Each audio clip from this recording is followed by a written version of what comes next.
हाँ भाई, आवाज आ रही? चलो।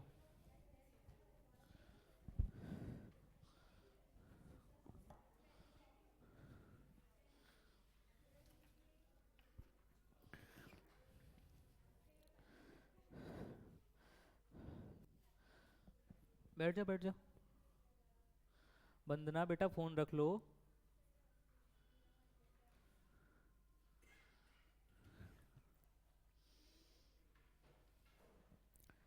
चलो भाई। तो लास्ट क्लास में हमने ईएमडब्ल्यू के बारे में थोड़ा बहुत समझा था। क्या होती हैं ईएमडब्ल्यू, इलेक्ट्रोमैग्नेटिक वेव्स। तो इन सारी चीज़ों को एक बार अपन जल्दी से थोड़ा रिवाइज कर लेते हैं, जो भी हमने पढ़ा था। उससे रिलेटेड अगर आपके कुछ समस्याएं होंगी, कुछ डाउट्स होंगे, या कुछ ऐसी चीज़ें होंगी जो नहीं समझ में आई हैं, आप मुझसे पूछ लेना। सबसे पहले हमने वेव्स के बारे में समझा था। क्या होती है वेव्स भाई? मुझे आप लोगों का रिस्पॉन्स चाहिए। वेव्स क्या होती है? जो एनर्जी को ट्रांसफर करती हैं। Very good. तो waves which transverse.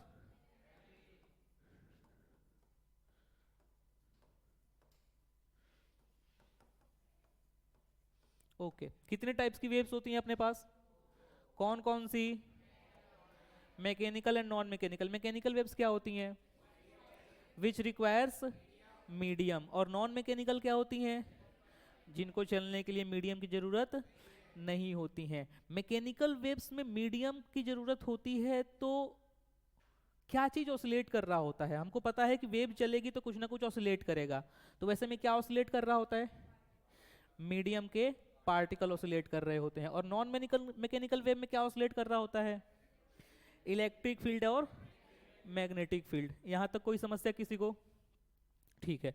Mechanical wave का मुझे एक दो एग्जांपल बता सकते हो क्या? साउंड वेव और wave in string. Very good. Okay. और नॉन मैकेनिकल वेव का एक एग्जांपल बता सकते हो? इलेक्ट्रोमैग्नेटिक वेव के जो भी स्पेक्ट्रम्स हैं वो पूरे के पूरे किस में आएंगे? नॉन मैकेनिकल वेव में आएंगे। सब किस में आएंगे? नॉन मैकेनिकल वेव में आएंगे। कोई समस्या इसमें?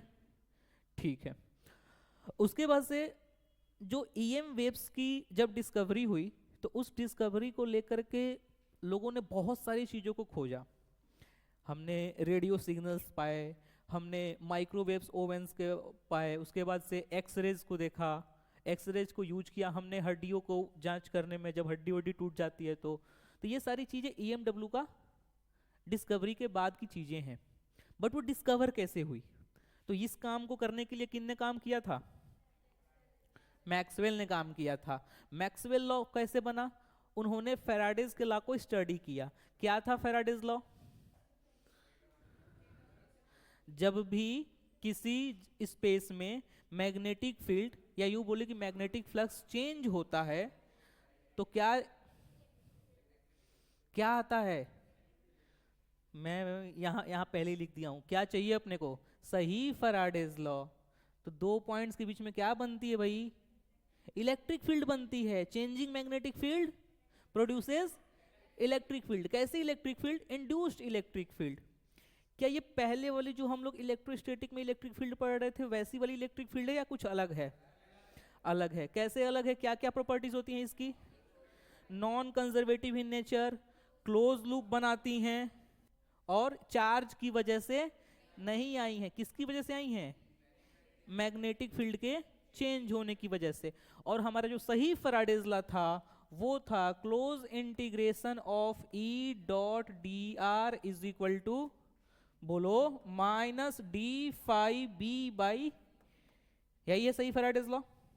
इसी चीज को स्टडी किया था मैक्सवेल ने, और इसको स्टडी करके उन्होंने बोला कि अगर time varying magnetic field electric field ला सकती है, तो तो time varying electric field magnetic field लाएगी। Time varying electric field will produce magnetic field. कोई मुझे बताएगा लोगों ने इसको कैसे, लोगों को कैसे इन्होंने इस चीज को सिद्ध किया? कैसे बताया कि ऐसा होता है? कैसे बताया था? क्या था एक्सपेरिमेंट? थोड़ा बताओगे मुझे? हाँ भाई, क्या था एक्सपेरिमेंट इनका? उन्होंने लिया था एक कैपेसिटर, उसको कनेक्ट किया था एक सर्किट से। क्यों? और क्या किया था, जैसे ही स्विच को क्लोज किया, स्विच क्लोज हुआ तो क्या हुआ था, कैपेसिटर हमारा चार्ज होना स्टार्ट हुआ था, कैपेसिटर के प्लेटों पर चार्ज आया था। उन्होंने बोला कि बताओ यहाँ पर करंट है क्या? लोगों ने बोला कि हाँ करंट है। बोले कि यहाँ पर मैग्नेटिक फील्ड मिलेगी क्या? लोगों ने बोला कि हाँ मिलेगी। कैसे पाएंगे मैग्नेटिक फील्ड? तो लोगों ने बोला कि एम्पियर का लॉ को यूज करो। तो उन्होंने क्या किया, गोल गोल गोल गोल यहाँ पर घूमे और इससे उनको करंट मिला आई, और वहां पर उन्होंने एम्पियर्स लॉ लगाया। कौन सा? Close integration of B dot d l is equal to mu not I. क्योंकि यहाँ पर सच में आई इनक्लोज हो रहा था, सच में करंट था, और करंट था तो यहाँ पर उनको मैग्नेटिक फील्ड देखने को मिली। लेकिन उन्होंने लोगों से बोला कि मैं यहाँ पर बताओ, यहाँ पर मैग्नेटिक फील्ड मिलेगी कि नहीं मिलेगी? लोगों ने बोला नहीं मिलेगी। क्यों नहीं मिलेगी? तो लोगों का कहना था यहाँ पर तो करंट ही नहीं है। बट उन्होंने जैसे ही वहां पर मैग्नेटिक नीडल को रखा, मैग्नेटिक नीडल डिफ्लेक्ट हुई, और उतनी ही हुई जितनी यहां पर हुई थी। तो इसका मतलब यहां पर तो मैग्नेटिक फील्ड थी। लोगों ने बोला कैसे आया? उन्होंने बोला कि यहां पर इलेक्ट्रिक फील्ड चेंज हो रही है, और चेंजिंग इलेक्ट्रिक फील्ड ने मैग्नेटिक फील्ड को लाया है। कैसे इलेक्ट्रिक फील्ड चेंज हो रही है भाई? जो जैसे जैसे चार्ज इस पर होता जा रहा है, वैसे वैसे इलेक्ट्रिक फील्ड बढ़ती जा रही है, और इलेक्ट्रिक फील्ड बढ़ रही है मतलब कि इलेक्ट्रिक फील्ड चेंज हो रही है टाइम के साथ, और चेंजिंग इलेक्ट्रिक फील्ड ने मैग्नेटिक फील्ड को लाया। क्या लोगों ने एक्सेप्ट कर लिया था इसको? लोगों ने क्या बोला? मैग्नेटिक फील्ड तो करंट से आता है। क्या बोला लोगों ने? मैग्नेटिक फील्ड तो। फिर उन्होंने क्या बोला? तुम जिस भाषा में समझते हो हम उसी भाषा में समझाएंगे। उन्होंने यहां पर एक करंट का नाम दिया, उस करंट का नाम बता दो। डिस्प्लेसमेंट करंट, यही बोला था, डिस्प्लेसमेंट करंट, जिसे हम आई डी से डिनोट करते हैं। और आई डी का उन्होंने फॉर्मुलेट किया था। क्या होता है formula? Epsilon nought d phi E by D t, यही था डिस्प्लेसमेंट करंट। और यहां से उन्होंने सिर्फ यही नहीं छोड़ा, एम्पियर को भी बहुत लताड़ा था। एम्पियर के लॉ में चेंजेस लाए थे। और क्या था हमारा सही वाला एम्पियर लॉ? थोड़ा कोई बताएगा मुझे? Close integration of B dot d l is equal to mu not I C plus I D लिख सकते हो, या पूरा पूरा आई डी को लिख दो d phi E by D t. यहां तक कोई समस्या? फिर हमको पढ़ते पढ़ते पढ़ते समझ में आया कि हम तो चले थे वेव्स पढ़ने, लेकिन हम ये क्या पढ़ने लगे? तो हमने बेसिकली इलेक्ट्रोमैग्नेटिक वेव को बनाने का जरिया समझ में आया कि कैसे बनती है इलेक्ट्रोमैग्नेटिक वेव। हमने देखा कि चेंजिंग इलेक्ट्रिक फील्ड ने, पहले चेंजिंग मैग्नेटिक फील्ड ने इलेक्ट्रिक फील्ड को लाया, और फिर हम देखे कि चेंजिंग इलेक्ट्रिक फील्ड ने मैग्नेटिक फील्ड को लाया। यही था। इससे पहले हमने एक चीज और पढ़ रखी थी, मैक्सवेल्स के 4 इक्वेशंस, जो पूरे इलेक्ट्रोमैग्नेटिज्म के सोर्स को बताते हैं कि इलेक्ट्रिक फील्ड कैसे आ सकती है, मैग्नेटिक फील्ड कैसे आ सकती है। आज आप लोग को क्लियर हो चुका है। इलेक्ट्रिक फील्ड कैसे आती है, थोड़ा बताओगे मुझे? मैं बोलूं कि मुझे यहाँ पर इलेक्ट्रिक फील्ड चाहिए, मैं क्या कर सकता हूँ? मैं चार्ज रख सकता हूँ। और क्या कर सकता हूँ? मैग्नेटिक फील्ड को वेरी करा सकता हूँ। मैं बोलूं कि मुझे यहाँ पर मैग्नेटिक फील्ड चाहिए, मैं क्या कर सकता हूँ? करंट दौड़ा सकता हूँ। और क्या कर सकता हूँ? यहाँ की मैग्नेटिक इलेक्ट्रिक फील्ड को वेरी करा सकता हूँ। तो उन्होंने, मैक्सवेल ने पूरे इलेक्ट्रोमैग्नेटिज्म के जो सोर्स हैं उसके जो फॉर्मूले हैं उसको 4 इक्वेशन में समेटा। 4 इक्वेशन सबको पता है। पहला था गॉस लॉ ऑफ इलेक्ट्रोस्टैटिक। क्या है Gauss law of electrostatic? E dot d A surface integration is equal to क्या होता है बता रहा हूं? Q enclose by epsilon nought. दूसरा था गॉस लॉ ऑफ मैग्नेटिज्म। क्या होता है बताना? ई के जगह पर हम बी लिख देते हैं, B dot d A surface integration क्या देता है हमको? क्यों होता है 0? क्योंकि जो मैग्नेट होता है वो मोनोपोल्स में नहीं एग्जिस्ट करता, अकेला नॉर्थ पोल नहीं रहेगा। अगर हम किसी क्लोज सरफेस के अंदर, किसी डब्बे के अंदर, किसी फुटबॉल के अंदर, गुब्बारे के अंदर एक मैग्नेट रख दें तो उसमें नॉर्थ भी होगा और साउथ भी होगा। तो जितनी फील्ड लाइंस नॉर्थ से निकलेंगी उतनी ही फील्ड लाइन साउथ से इंटर कर जाएंगी। तो हमारा जो नेट फ्लक्स मिलेगा, जो हमको E डॉट डी मिलेगा, वो 0 मिल जाता है। तीसरा लॉ था फराडेज लॉ, क्या था बताना? Close integration of E dot d r is equal to minus का d phi B by D t. And the fourth law था, नाम बता सकते हो क्या? Ampere Maxwell law. उन्होंने एम्पियर को इज्जत दी, पहले उनका नाम रखा फिर अपना नाम रखा। क्या था? Ampere Maxwell law. क्या होता है? Close integration of B dot d l is equal to mu not I C plus I D. तो ये 4 फंडामेंटल इक्वेशन है इलेक्ट्रोमैग्नेटिज्म के, जो हमको सोर्स बताते हैं कि इलेक्ट्रिक फील्ड कैसे आती है, मैग्नेटिक फील्ड कैसे आती है। नहीं आ रही है बात समझ में? कोई समस्या? अब भाई हमने शुरू में ही पढ़ रखा था कि अगर हमको इलेक्ट्रिक फील्ड लानी है तो हमको चार्ज रखना पड़ेगा।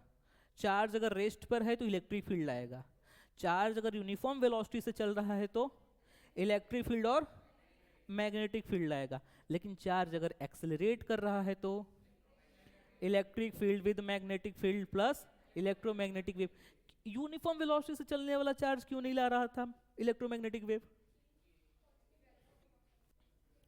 जो चार्ज यूनिफॉर्म वेलोसिटी से चल रहा था वो क्यों नहीं ला पा रहा था इलेक्ट्रोमैग्नेटिक वेव?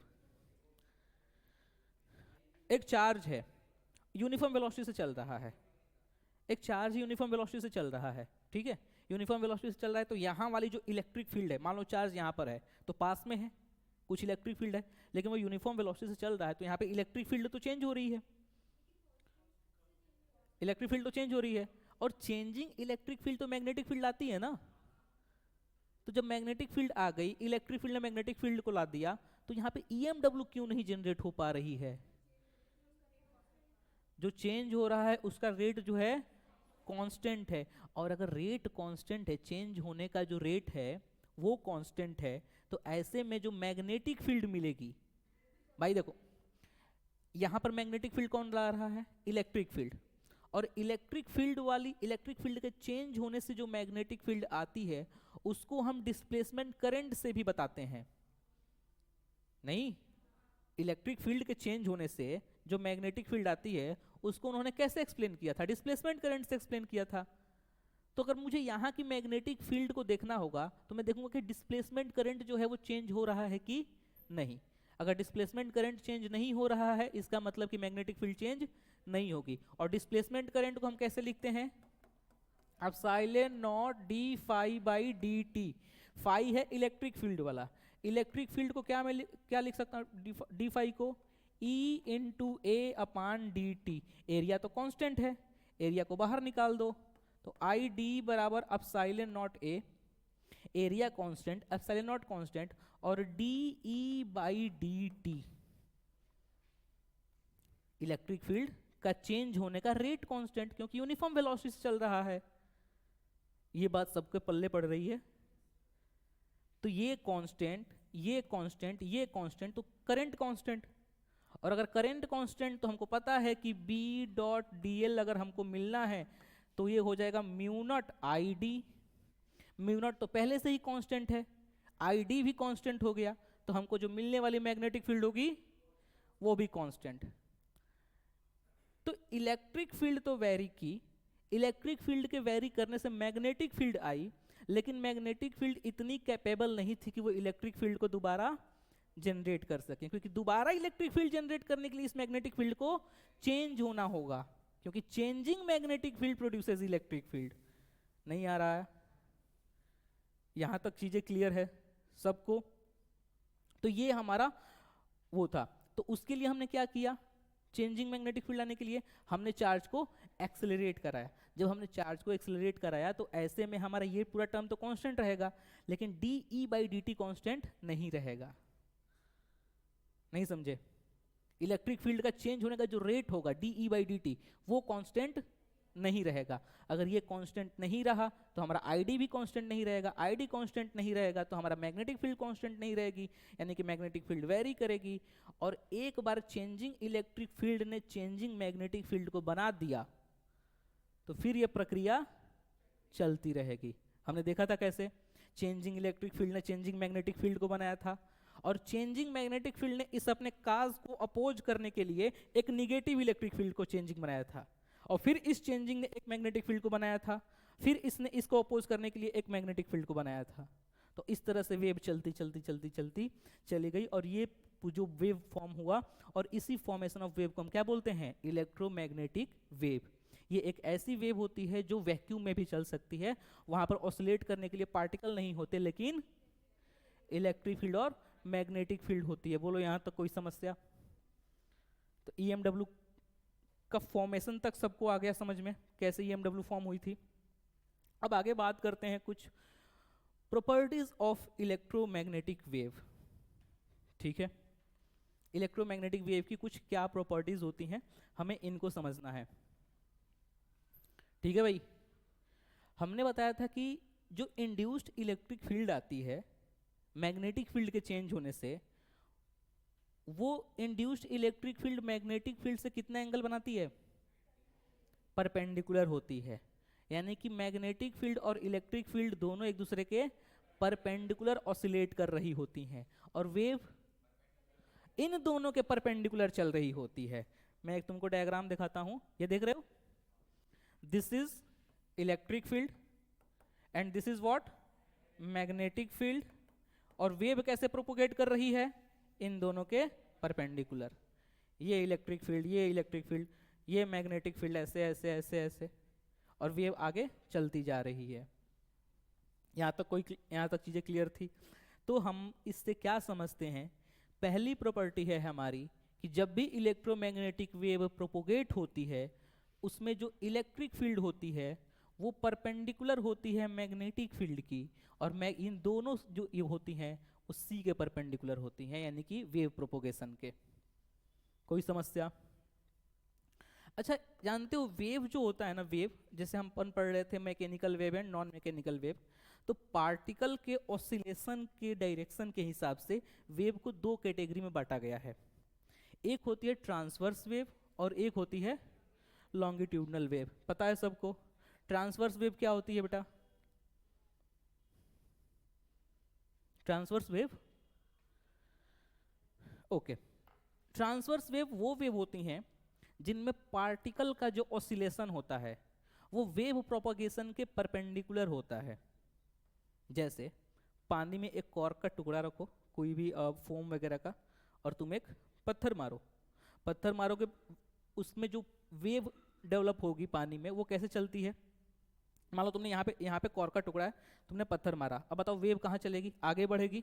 तो वेव तो इधर इधर चल रही, वेव का डायरेक्शन प्रोपोगेशन किधर था, और टुकड़े का ऑसिलेशन किधर होगा? यही होगा ना, ऊपर नीचे ऊपर नीचे। और वेव कहाँ बढ़ गई? आगे बढ़ गई। तो वेव प्रोपोगेशन के अगर परपेंडिकुलर डायरेक्शन में ऑसिलेशन हो रहा है तो ऐसी वेव को हम कहते हैं ट्रांसवर्स वेव। और वेव प्रोपोगेशन के ही डायरेक्शन में अगर ऑसिलेशन हो रहा है तो वैसी वेव को हम क्या कहते हैं? लॉन्गिट्यूडनल। जैसे साउंड वेव लॉन्गिट्यूडनल वेव है। मैंने बोला तुमसे हेलो, तो मैं बताया था ना कि मैंने क्या किया, मैंने यहाँ से एनर्जी छोड़ी, अब मेरी वेव आगे बढ़ेगी, तुम्हारे कानों तक जाएगी। तो मैंने बेसिकली यहाँ वाले जो पार्टिकल थे एयर वाले, मैंने उनको प्रेशर देके धक्का दे दिया, वो आगे गए। आगे जाकर के उन्होंने यहाँ तक, देखो ऐसे मैंने बोला, अब ये गए आगे गए, आगे जाकर के यहाँ वालों को कंप्रेस किया तो फिर ड्यू टू इलास्टिसिटी, हर एक मैटर में इलास्टिसिटी की प्रॉपर्टी होती है, इलास्टिसिटी में पढ़ा है। फिर ये क्या करेंगे? अपने जगह पे वापस आना चाहेंगे। वापस आएंगे तो यहाँ वाले जो पार्टिकल थे, इनके पास जो एनर्जी डेवलप हुई थी, ये अब आगे वाले को धक्का देंगे, फिर कंप्रेशन आएगा, फिर रेयर फ्रैक्शन आएगा, फिर यहाँ वाले क्या करेंगे? आगे वाले को धक्का देंगे, फिर ऐसे। तो मैंने जब बोला कि हेलो, तो वहां से यहाँ तक जाने में जो आवाज था, वेव तो मेरी ऐसे गई, और पार्टिकल कैसे ऑसिलेट किए? उसी डायरेक्शन में।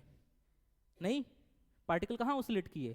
उसी डायरेक्शन में, जिस डायरेक्शन में मेरी वेव जा रही थी उसी डायरेक्शन में पार्टिकल ऑसिलेट किए। तो जब पार्टिकल का ऑसिलेशन वेव के डायरेक्शन में ही होता है तो ऐसी वेव को हम बोलते हैं लॉन्गिट्यूडनल वेव। क्लियर है? और जब पार्टिकल का ऑसिलेशन वेव के प्रोपोगेशन के परपेंडिकुलर होता है तो ऐसी वेव को हम क्या बोलते हैं? Transverse wave. तो मुझे बताओ कि ये कौन सी वेव है? कौन सी वेव है भाई? ट्रांसवर्स वेव है। तो electromagnetic wave are transverse in nature. क्यों? क्योंकि वेव प्रोपोगेट ऐसे हो रही है, और तुम कोई भी पार्टिकल ले लो, इलेक्ट्रिक फील्ड को ले लो या मैग्नेटिक फील्ड को ले लो, देखो दोनों इसके परपेंडिकुलर ही ऑसिलेट कर रही हैं, टिक टिक टिक टिक टिक टिक टिक टिक टिक टिक टिक टिक टिक टिक। ये मैग्नेटिक फील्ड है और ये ऐसे मूव कर रही नहीं। ये बात क्लियर है? तो हमारी जो दूसरी प्रॉपर्टी है कि EMW are transverse in nature. बोलो, आया समझ में? कोई समस्या? कॉपी पे नोट कर लेना, कॉपी पे या जब बोर्ड PDF चली जाएगी वहां से अपना नोट कर लेना। अभी तो बस कहानी सुनो, ठीक है? EMW are transverse in nature. तीसरी प्रॉपर्टी है इन वैक्यूम ऑल EMWs, जितनी भी इलेक्ट्रोमैग्नेटिक वेव हैं, radio wave, microwave, infrared, ultraviolet, visible, X, gamma, जितनी भी हैं सब एक ही स्पीड से चलती हैं, and that speed is speed of light. वो तो लाइट के बारे में बोलते हैं, दैट इज, उसको अगर सही नाम दिया जाए तो स्पीड ऑफ इलेक्ट्रोमैग्नेटिक वेव। सारी इलेक्ट्रोमैग्नेटिक वेव एक ही स्पीड से चलती हैं, एंड दैट स्पीड 3 × 10⁸ मीटर पर सेकेंड। तो ऑल EMW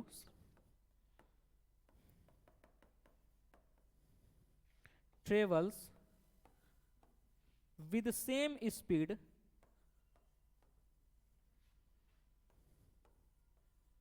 in vacuum। ठीक है? कोई समस्या? और इस स्पीड को हम लिखते हैं c इज इक्वल टू 1/√μ0 पढ़े हैं क्या?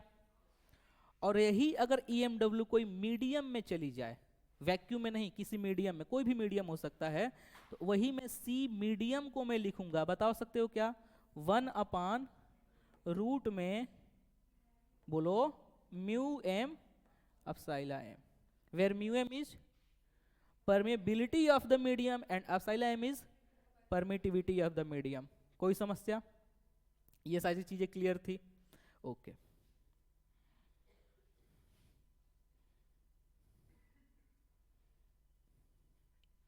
अगली प्रॉपर्टी आती है अपनी, कौन? 3 हो गई ना। चौथी प्रॉपर्टी होती है अपनी इसकी, इलेक्ट्रोमैग्नेटिक वेव का जो प्रोपोगेशन का डायरेक्शन होता है, इसमें दो चीजें ऑसिलेट कर रही हैं। कौन कौन? इलेक्ट्रिक फील्ड और मैग्नेटिक फील्ड। तो मैं अगर बोलूं कि मान लो मेरी इलेक्ट्रिक फील्ड पॉजिटिव वाई में ऑसिलेट कर रही, मतलब वाई में ऑसिलेट कर रही है, ठीक है, और मेरी मैग्नेटिक फील्ड जेड में ऑसिलेट कर रही है। मान लो कि electric field is oscillating in Y and magnetic field is oscillating in Z. तो ये तो तुमको पता है कि इलेक्ट्रोमैग्नेटिक वेव किधर जाने वाली है? किधर जाने वाली है? एक्स वाई जेड किधर जाने वाली है? आवाज नहीं आई, किधर जाने वाली है? एक्स में जाने वाली। लेकिन पॉजिटिव एक्स की निगेटिव एक्स, या दोनों तरफ जाएगी?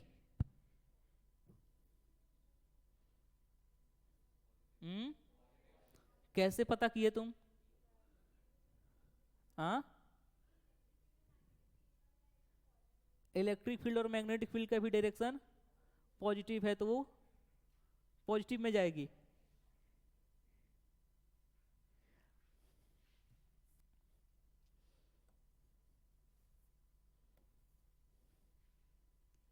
अब बताओ, जब भी हमको EMW के डायरेक्शन का जो प्रोपोगेशन का डायरेक्शन बताना होता है तो हम पता करते हैं E क्रॉस B किधर जा रहा है। तो E cross B, vector E cross vector V, ये देता है gives the direction of propagation, direction of propagation of E M W. E cross B से हम पता कर लेते हैं। अगर हमारी इलेक्ट्रिक फील्ड एक्स में प्रोपोगेट कर रही है, अगर हमारी मैग्नेटिक फील्ड वाई में प्रोपोगेट कर रही है, तो एक्स एक्सिस का यूनिट वेक्टर होता है आई कैप, वाई एक्सिस का यूनिट वेक्टर होता है जे कैप। हम क्या करेंगे, आई क्रॉस वी करेंगे, आई क्रॉस जे करेंगे, और आई क्रॉस जे क्या देता है हमको, के, मतलब कि पॉजिटिव एक्स में। अगर यही हमारी यहाँ पर जे होता और यहाँ पर हमारा आई होता, तो जे क्रॉस आई क्या देता है, माइनस के, यानी कि हमारी इलेक्ट्रोमैग्नेटिक वेव कहाँ चल रही होती, माइनस एक्स एक्सिस में, सॉरी माइनस जेड एक्सिस में। क्लियर है चीजें, बोलो ठीक है। तो हमें जब भी इलेक्ट्रोमैग्नेटिक वेव के प्रोपोगेशन का डायरेक्शन पता करना होगा, हम क्या करेंगे, ई क्रॉस बी करेंगे। अब बेसिकली इलेक्ट्रोमैग्नेटिक वेव जो होती है वो वेरिंग इलेक्ट्रिक फील्ड और मैग्नेटिक फील्ड से बनी होती है। यानी कि इलेक्ट्रिक फील्ड भी अपना एक वेव फंक्शन बना रही होती है और मैग्नेटिक फील्ड भी अपना एक वेव फंक्शन बना रही होती है। अगर हम ध्यान से देखें तो हमारा इलेक्ट्रिक फील्ड भी एक वेव की तरह प्रोपोगेट हो रही है और मैग्नेटिक फील्ड भी वेव की तरह ही प्रोपोगेट हो रही है। मैंने तुम लोगों को पहले दिन ही बताया था कि इलेक्ट्रिक फील्ड और मैग्नेटिक फील्ड दोनों जो होंगी वो सेम फेज में होंगी। मतलब कि जब इलेक्ट्रिक फील्ड अपने मैक्सिमम पर होगी तो मैग्नेटिक फील्ड भी अपने मैक्सिमम पर होगी, जब इलेक्ट्रिक फील्ड अपने आधे पर होगी तो मैग्नेटिक फील्ड भी आधे पर होगी, और जब मैग्नेटिक फील्ड 0 पर होगी तो इलेक्ट्रिक फील्ड भी 0 पर होगी। नहीं, दोनों सेम फेज में होती हैं। तो यानी कि अगर मैं वेव का इक्वेशन लिखूं तो अपन 11th में वेव का इक्वेशन तो लिखना सीखे हैं। क्या होता है वेव का इक्वेशन, कोई बताएगा?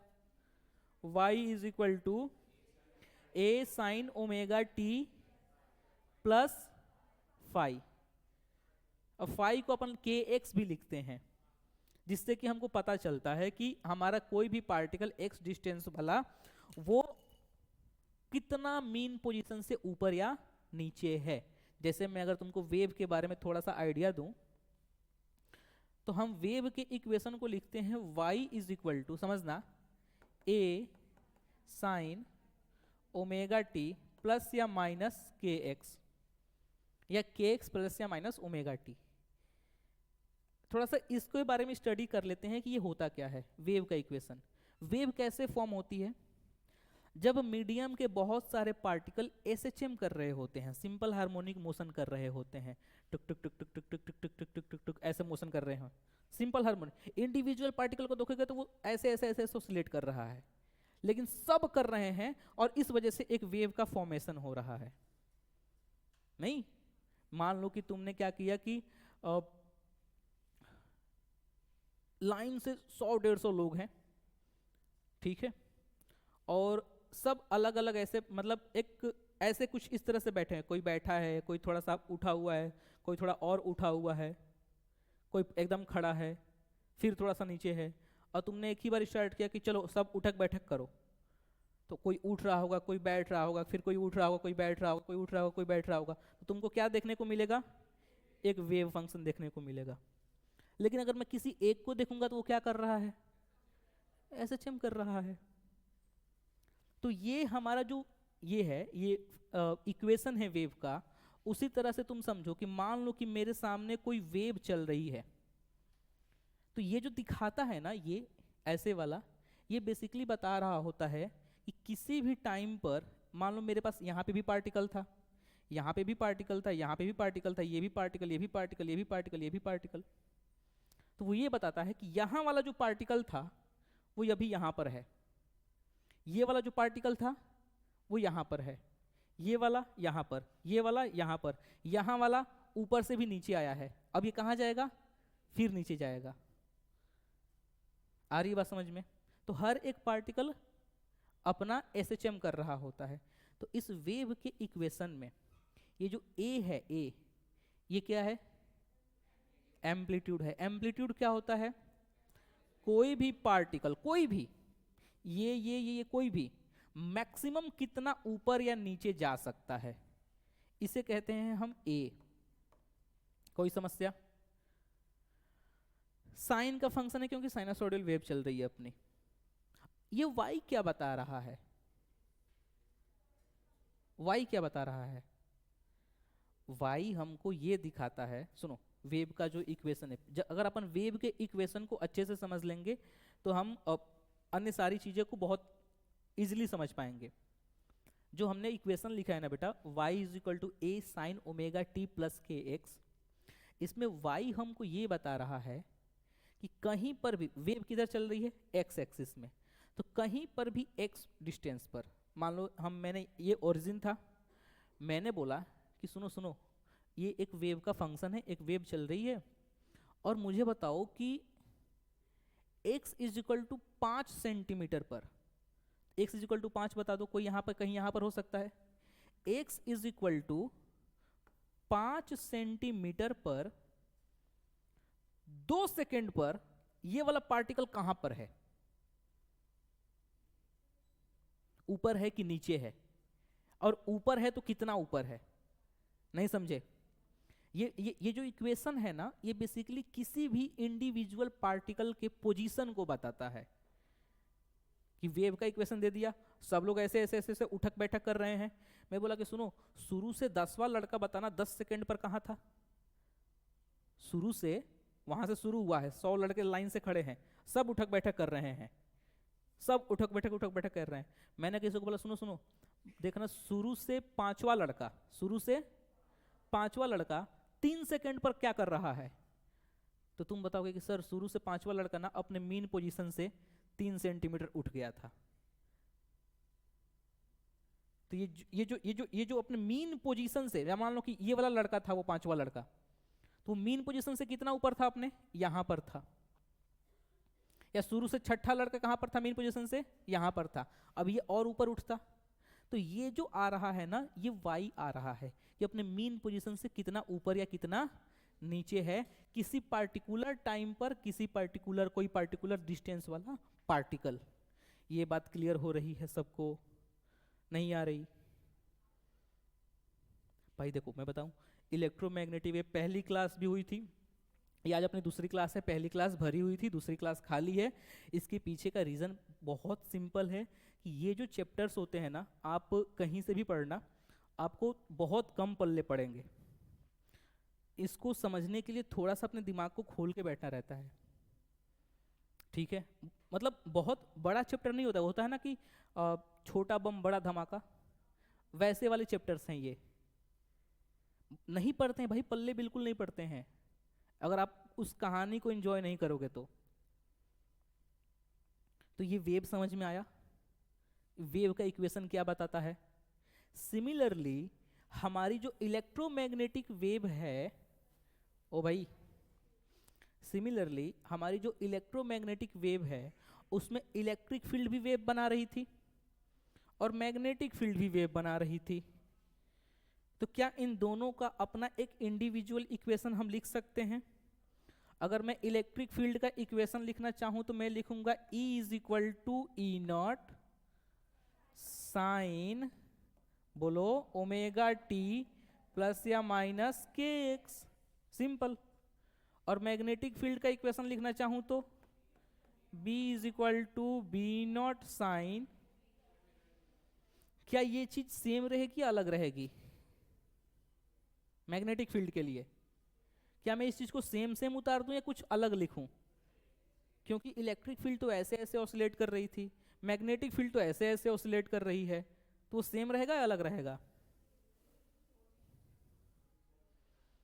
सेम फेज में होती हैं, और साइन के साथ वेव में जो भी जुड़ा होता है वो उसके फेज को बताता है, तो ये दोनों सेम फेज में होंगी। नहीं, वेव के इक्वेशन में साइन या कॉस के साथ जो भी जुड़ा होता है वो उनको फेज को बताता है, और हमको पता है कि इलेक्ट्रिक और मैग्नेटिक फील्ड दोनों सेम फेज में होती हैं इन EMW, तो जो भी ऊपर होगा सेम सेम नीचे होगा। क्या आप मुझे E नॉट बता सकते हो? E नॉट क्या है? Maximum electric field, electric field की peak value. Okay, B naught peak value of magnetic field. Very good, ये बात सबको समझ में आई? किसी को कम आई? वेव इक्वेशन कैसे लिखा ये समझ में आया?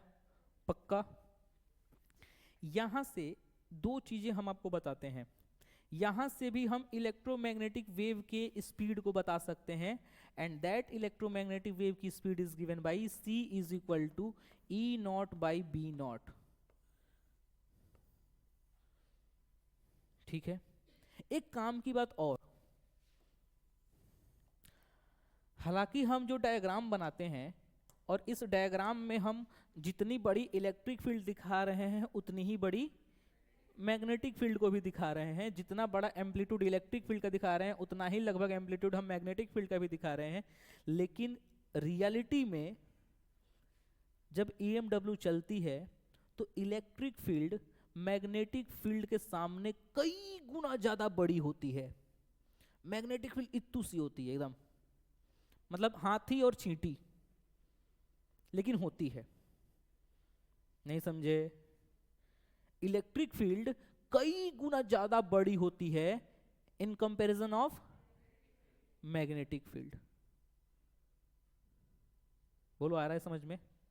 कोई समस्या? हम डायग्राम में तो दिखा देते हैं। अच्छा, इलेक्ट्रिक फील्ड बड़ी होने का मतलब इलेक्ट्रिक फील्ड का एम्पलीट्यूड, यानी कि ई नॉट जो होता है वो बहुत बहुत बड़ा होता है बी नॉट से। जब EMW चलती है नहीं बनती उतनी, नहीं आया समझ में? तो ये बात क्लियर रहेगी।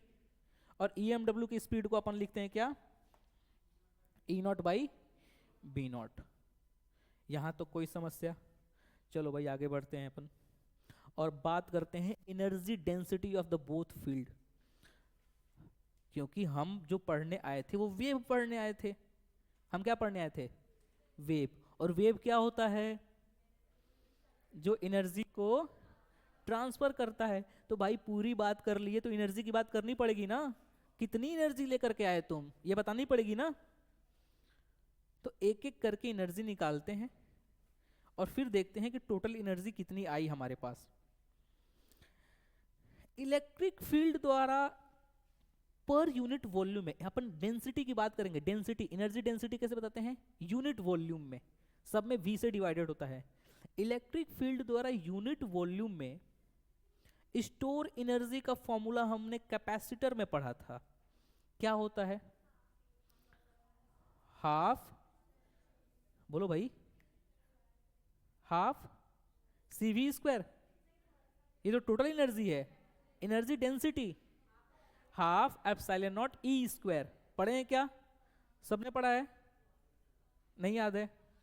तो इलेक्ट्रिक फील्ड की एनर्जी डेंसिटी,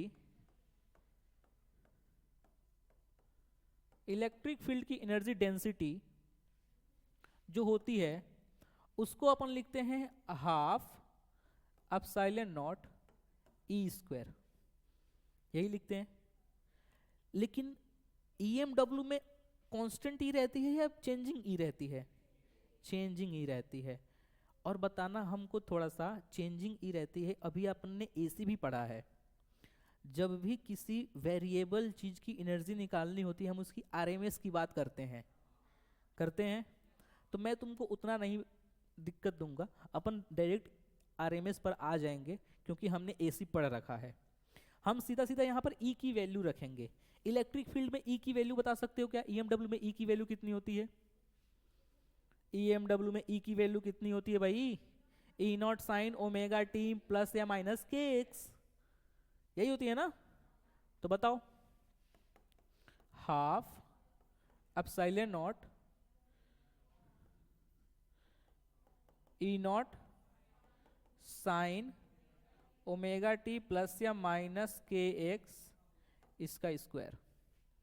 क्या मैं इसको लिख सकता हूं half epsilon not E not का स्क्वायर, E नॉट का स्क्वायर और साइन ओमेगा t प्लस या माइनस kx का होल स्क्वायर। अपन एवरेज एनर्जी डेंसिटी की बात कर रहे हैं। अपन जब बात करेंगे तो अपन आरएमएस की बात करते हैं, रूट मीन स्क्वायर की बात करते हैं। तो भाई साइन स्क्वायर ओमेगा टी का एवरेज कितना होता है? साइन स्क्वायर थीटा का कितना होता है एवरेज? 1/2, यही होता है ना? तो बता सकते हो क्या मैं एनर्जी डेंसिटी लिख सकता हूं 1/2 एप्सिलॉन नॉट। अब बताओ, ई नॉट का स्क्वायर इंटू 1/2, एवरेज की बात कर रहे हैं, याद है ना सबको? साइन स्क्वायर थीटा का एवरेज कितना होता है? साइन स्क्वायर थीटा का एवरेज कितना होता है? अपन एवरेज एनर्जी डेंसिटी की बात कर रहे हैं, तो हमें इसका भी एवरेज निकालना होगा। ई नॉट का तो एवरेज ई नॉट ही होता है, इसलिए मैंने ई नॉट बाहर निकाल दी। अब एप्सिलॉन नॉट कांस्टेंट है, 1/2 कांस्टेंट है। ये बात सबको क्लियर है? ठीक है। क्या मैं इसको ऐसे लिख सकता हूं 1/2 epsilon naught E naught upon root 2 into E naught upon root 2? लिख सकते हैं। और ई नॉट अपान रूट 2 क्या होता है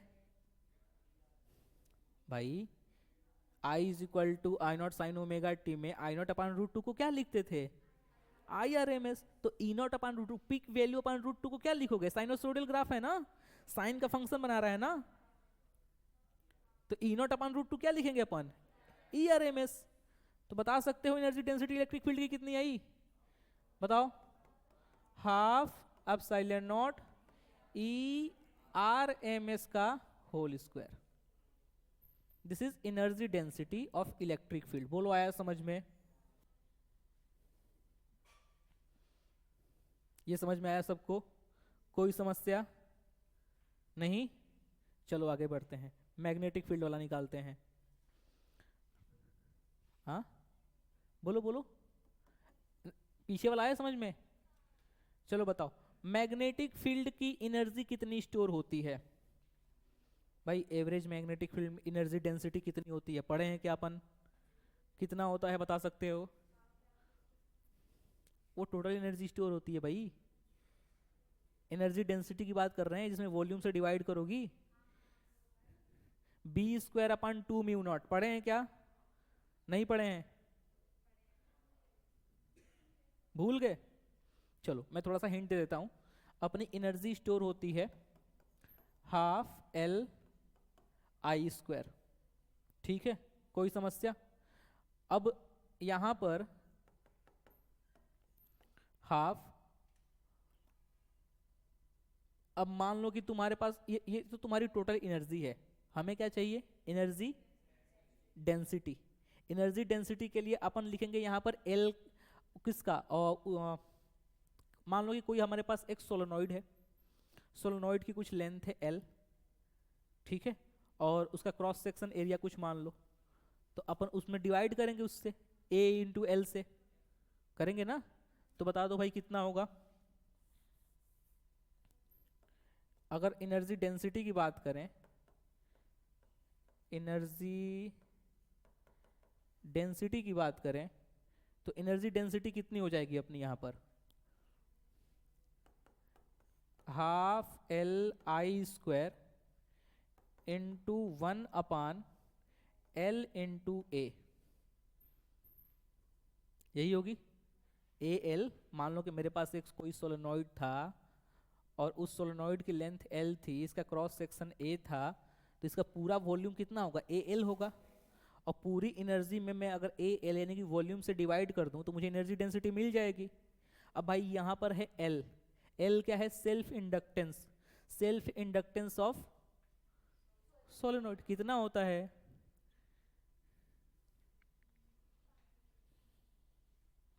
नहीं याद है? अब सेल्फ इंडक्टेंस निकालना सिखाऊं? हाँ, सेल्फ इंडक्टेंस दीदी mu not an square A into L.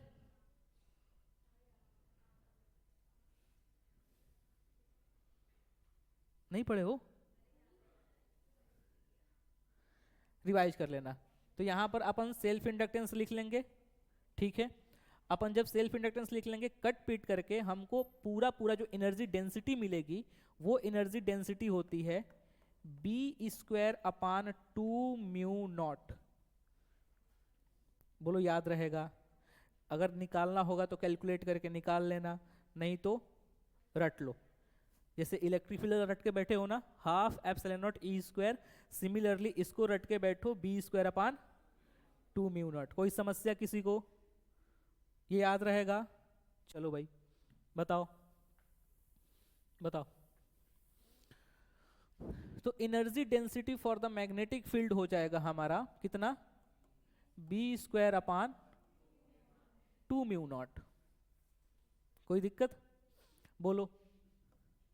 ये इसको एनर्जी डेंसिटी लिखो, एनर्जी डेंसिटी। तो energy density of the magnetic field हो जाएगा हमारा, बी के जगह पे क्या लिख सकते हैं अपन? B naught sine omega t. ध्यान रखना बार बार मैं एवरेज एनर्जी डेंसिटी निकाल रहा हूं, तो हम हर चीज का एवरेज ही लेंगे, ठीक है? अपान 2 म्यू नॉट, इसका हमको स्क्वायर करना है। ये कितना दे देगा भाई बता दो? बी नॉट का स्क्वायर और साइन, अच्छा ये प्लस माइनस के एक्स था ना, ठीक है। बताओ भाई, sine square omega T plus minus के एक्स, इसका एवरेज कितना हो जाएगा? हाफ हो जाएगा, मतलब कि बी नॉट का square upon 4 mu naught. Again मैं क्या ऐसे लिख सकता हूं? 1/2 म्यू नॉट, बी नॉट के स्क्वायर को लिख दो B naught into B naught upon √2 कोई समस्या? ये बताओ क्या होगा? B R M S. ये क्या होगा? B R M S. तो मैं क्या लिख सकता हूं? 1/2 mu naught B R M S का होल स्क्वायर। कोई दिक्कत?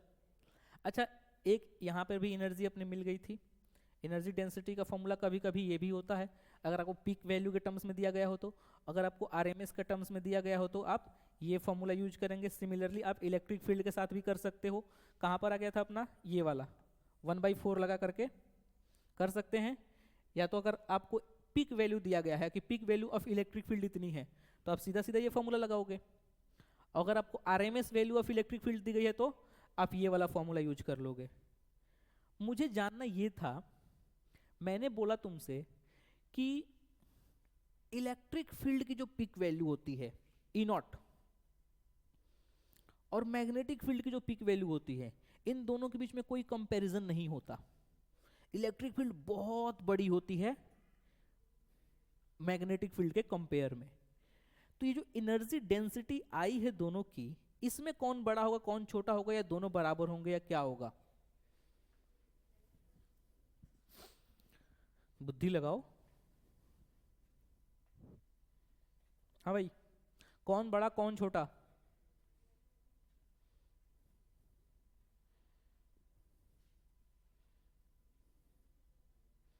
कुछ तो बोलो। इलेक्ट्रिक फील्ड बड़ी, किसको किसको लग रहा है कि इलेक्ट्रिक फील्ड की बड़ी होगी? इलेक्ट्रिक फील्ड की जो एनर्जी डेंसिटी होगी वो बड़ी होगी। क्योंकि मैंने क्वेश्चन पूछा है इसलिए कोई हाथ नहीं उठा रहा है। अगर मैं नहीं बताया होता और तुम्हारे सामने अगर ये क्वेश्चन आता, तुम सीधा सीधा इलेक्ट्रिक फील्ड वाली बड़ी मार के आते। कसम खा के बोलो झूठ बोल रहा हूं। मार के आता ना इलेक्ट्रिक फील्ड की बड़ी एनर्जी डेंसिटी। क्योंकि मैंने पूछ लिया इसलिए डर गए हो कि जब सर ने पूछा है तो कुछ ना कुछ यहां पर गड़बड़ है। पता था। आओ देखते हैं कौन बड़ा कौन छोटा। तो थोड़ा सा कंपेयर कर लेते हैं इन एनर्जी डेंसिटीज को। हमने मैग्नेटिक फील्ड वाली एनर्जी डेंसिटी पाया, मैग्नेटिक फील्ड वाली एनर्जी डेंसिटी पाया, एनर्जी डेंसिटी मैग्नेटिक फील्ड वाली पाया बी नॉट का स्क्वायर अपान 4 म्यू नॉट। ठीक है। अभी हमने थोड़ी देर पहले एक चीज पढ़ी थी कि स्पीड ऑफ ईएमडब्ल्यू जो होता है वो होता है ई नॉट अपान बी नॉट, और वही स्पीड को हम ये भी लिखते हैं, क्या? अगर मैं दोनों साइड का स्क्वायर कर दूं तो ई नॉट का स्क्वायर अपान बी नॉट का स्क्वायर हो जाएगा 1 अपान म्यू नॉट साइलेंट नॉट। क्या मैं बी नॉट के स्क्वायर को लिख सकता हूं ई नॉट का square mu naught epsilon not? बोलो, ये चीजें समझ में आ रही है? क्या मैं ये चीज उठा के यहाँ पे पटक दूं? पटक दो, बताओ एनर्जी डेंसिटी कितनी मिल जाएगी तुमको? बी नॉट के स्क्वायर की जगह बताओ, ई नॉट का square mu naught epsilon naught upon 4 mu naught. Energy density of the magnetic field मिल गया 1/4 एप्सिलॉन नॉट ई नॉट का square, which is equal to energy density due to electric field. नहीं आया समझ में? ये सबको आया? हाँ, क्यों भाई? यानी कि इलेक्ट्रिक फील्ड द्वारा जो एनर्जी डेंसिटी होती है वही एनर्जी डेंसिटी मैग्नेटिक फील्ड भी स्टोर करके चलती है। दैट्स वाई हम मैग्नेटिक फील्ड को इग्नोर नहीं कर सकते हैं। मतलब इलेक्ट्रिक फील्ड अगर बड़े वॉल्यूम में जितना स्टोर कर पा रही है, मैग्नेटिक फील्ड बहुत डेंस एनर्जी उसमें स्टोर कर पा रही है। पर यूनिट वॉल्यूम में मैग्नेटिक फील्ड के पास भी उतनी ही एनर्जी है जितनी इलेक्ट्रिक फील्ड लेकर के चल रही है। तो इलेक्ट्रोमैग्नेटिक वेव के पास केवल इलेक्ट्रिक फील्ड वाली होगी या मैग्नेटिक फील्ड वाली होगी या दोनों होगी? दोनों होगी। तो अब हम बात करेंगे टोटल एनर्जी स्टोर की। किसकी बात करेंगे? टोटल एनर्जी की। Total energy stored in EMW। और ये again this is not energy, this is energy density. ठीक है, total energy density stored in EMW। तो इलेक्ट्रिक फील्ड वाली भी ऐड करेंगे और मैग्नेटिक फील्ड वाली भी ऐड करेंगे। हमको पता है जितनी इलेक्ट्रिक फील्ड लेके आती है उतनी ही मैग्नेटिक फील्ड लेके आती है। तो क्या मैं इलेक्ट्रिक फील्ड वाले में 2 से गुणा कर दूं तो पर यूनिट वॉल्यूम का मिल जाएगा? इलेक्ट्रिक फील्ड वाली एनर्जी बताना। ये होता है half 1/4 epsilon naught E naught का स्क्वायर। अगर मैं इसमें 2 से मल्टीप्लाई कर दूं तो मुझे मिल जाएगा टोटल एनर्जी डेंसिटी, क्योंकि इतनी ही मैग्नेटिक फील्ड के पास भी थी। तो ये हो जाएगा तुम्हारा total energy density half epsilon naught E naught का स्क्वायर। एक और हमने फॉर्मूला पढ़ा था इलेक्ट्रिक फील्ड के टर्म्स में, बता सकते हो क्या? हाफ एप्सिलॉन नॉट ERMS का स्क्वायर। अगर मैं इसमें 2 से मल्टीप्लाई कर दूं तो मुझे मिल जाएगा टोटल एनर्जी डेंसिटी। तो ERMS के टर्म्स में टोटल एनर्जी मिलती है हमको केवल एप्सिलॉन नॉट ERMS का स्क्वायर। बोलो आया समझ में? सिमिलरली हमने मैग्नेटिक फील्ड के टर्म्स में पढ़ा था कितना? बोलो, half mu naught 1/4 mu naught B naught का स्क्वायर, यही पढ़ा था। अगर मैं इसमें 2 से मल्टीप्लाई करूं तो मुझे टोटल एनर्जी मिल जाएगा। तो हमको टोटल एनर्जी मिल जाता है 1/2 म्यू नॉट बी नॉट का स्क्वायर। और अगेन RMS के टर्म्स में हमने पढ़ा है 1/2 म्यू नॉट BRMS का स्क्वायर।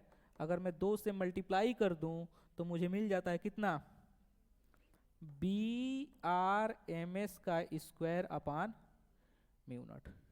तो ये 4 फॉर्मूले हैं, जैसा तुम्हारे पास आएगा वैसा तुम यूज करके अपनी एनर्जी डेंसिटी बता सकते हो इलेक्ट्रोमैग्नेटिक वेव के पर यूनिट वॉल्यूम में। बोलो आया समझ में? आ रही है बात समझ में? कोई दिक्कत इसमें किसी को? क्यों भाई? हाँ, ये सब नहीं आता, बहुत कम है। बस तुम लोग को अब देखो इतना नहीं आता है, बट ये था कि जब मैंने स्टार्ट किया तो मैंने सोचा कि थोड़ा अच्छे से ही पढ़ाते हैं, क्यों छोड़ना। क्लियर है बातें? कोई दिक्कत इसमें? कोई दिक्कत नहीं। एक लास्ट टॉपिक रह गया, momentum transfer, force and pressure. ठीक है, बेसिकली जब इलेक्ट्रोमैग्नेटिक वेव जो होती है वो चलती है, इलेक्ट्रोमैग्नेटिक वेव का सबसे अच्छा एग्जाम्पल अपने पास लाइट है। और ड्यूअल नेचर में हमने पढ़ा है कि लाइट के पास पार्टिकल नेचर होता है, नहीं? तो भाई जब पार्टिकल चल रहा है उसके पास वेलोसिटी है तो उसके पास मोमेंटम भी होगा। ये क्या है? मैंने फेंका, मोमेंटम है इसमें, आके लगता है तो समझ में आता है कि हाँ कुछ लगा। बोलो समझ में आया? इसका मतलब क्या हो? किसने अपना मोमेंटम ट्रांसफर किया, तभी तो तुमको समझ में आया कि हाँ कुछ है। मोमेंटम समझते हो ना? The amount of motion contained in a body. जैसे मान लो कि 10 की स्पीड से एक साइकिल चल रही है और 10 की स्पीड से एक ट्रेन चल रही है, किसके सामने आना पसंद करोगे? किसी के सामने नहीं। अच्छा, दिक्कत किस में ज्यादा होगी? ट्रेन में, क्योंकि ट्रेन में वही स्पीड के बदौलत मोशन ज्यादा कंटेंट है, और this is called momentum. Momentum निकालते हैं अपन मास इनटू वेलोसिटी से। वेलोसिटी तो दो 10 है, लेकिन वो कितने किलो की है? 1000 2000 किलो की ट्रेन है, तो उसमें मोमेंटम ज्यादा है, नहीं? तो दिस इज मोमेंटम। इसीलिए जब अपन चल रहे होते हैं, ऐसा कौन कौन साइकिल चलाता है? सब लोग चाहते हैं। कभी साइकिल चलाते हुए ऐसा आया है कोई एक शाम वाम के टाइम पे कोई कीड़ा मकोड़ा के सट से लगा है यहाँ पे? लगा है? बहुत तगड़ी चोट लगती है। वही अगर तुम खड़े रहते तो सेम लगती क्या? उतनी नहीं लगती। ऐसा क्यों हुआ? क्योंकि हम भी चल रहे थे, वो भी चल रहा था।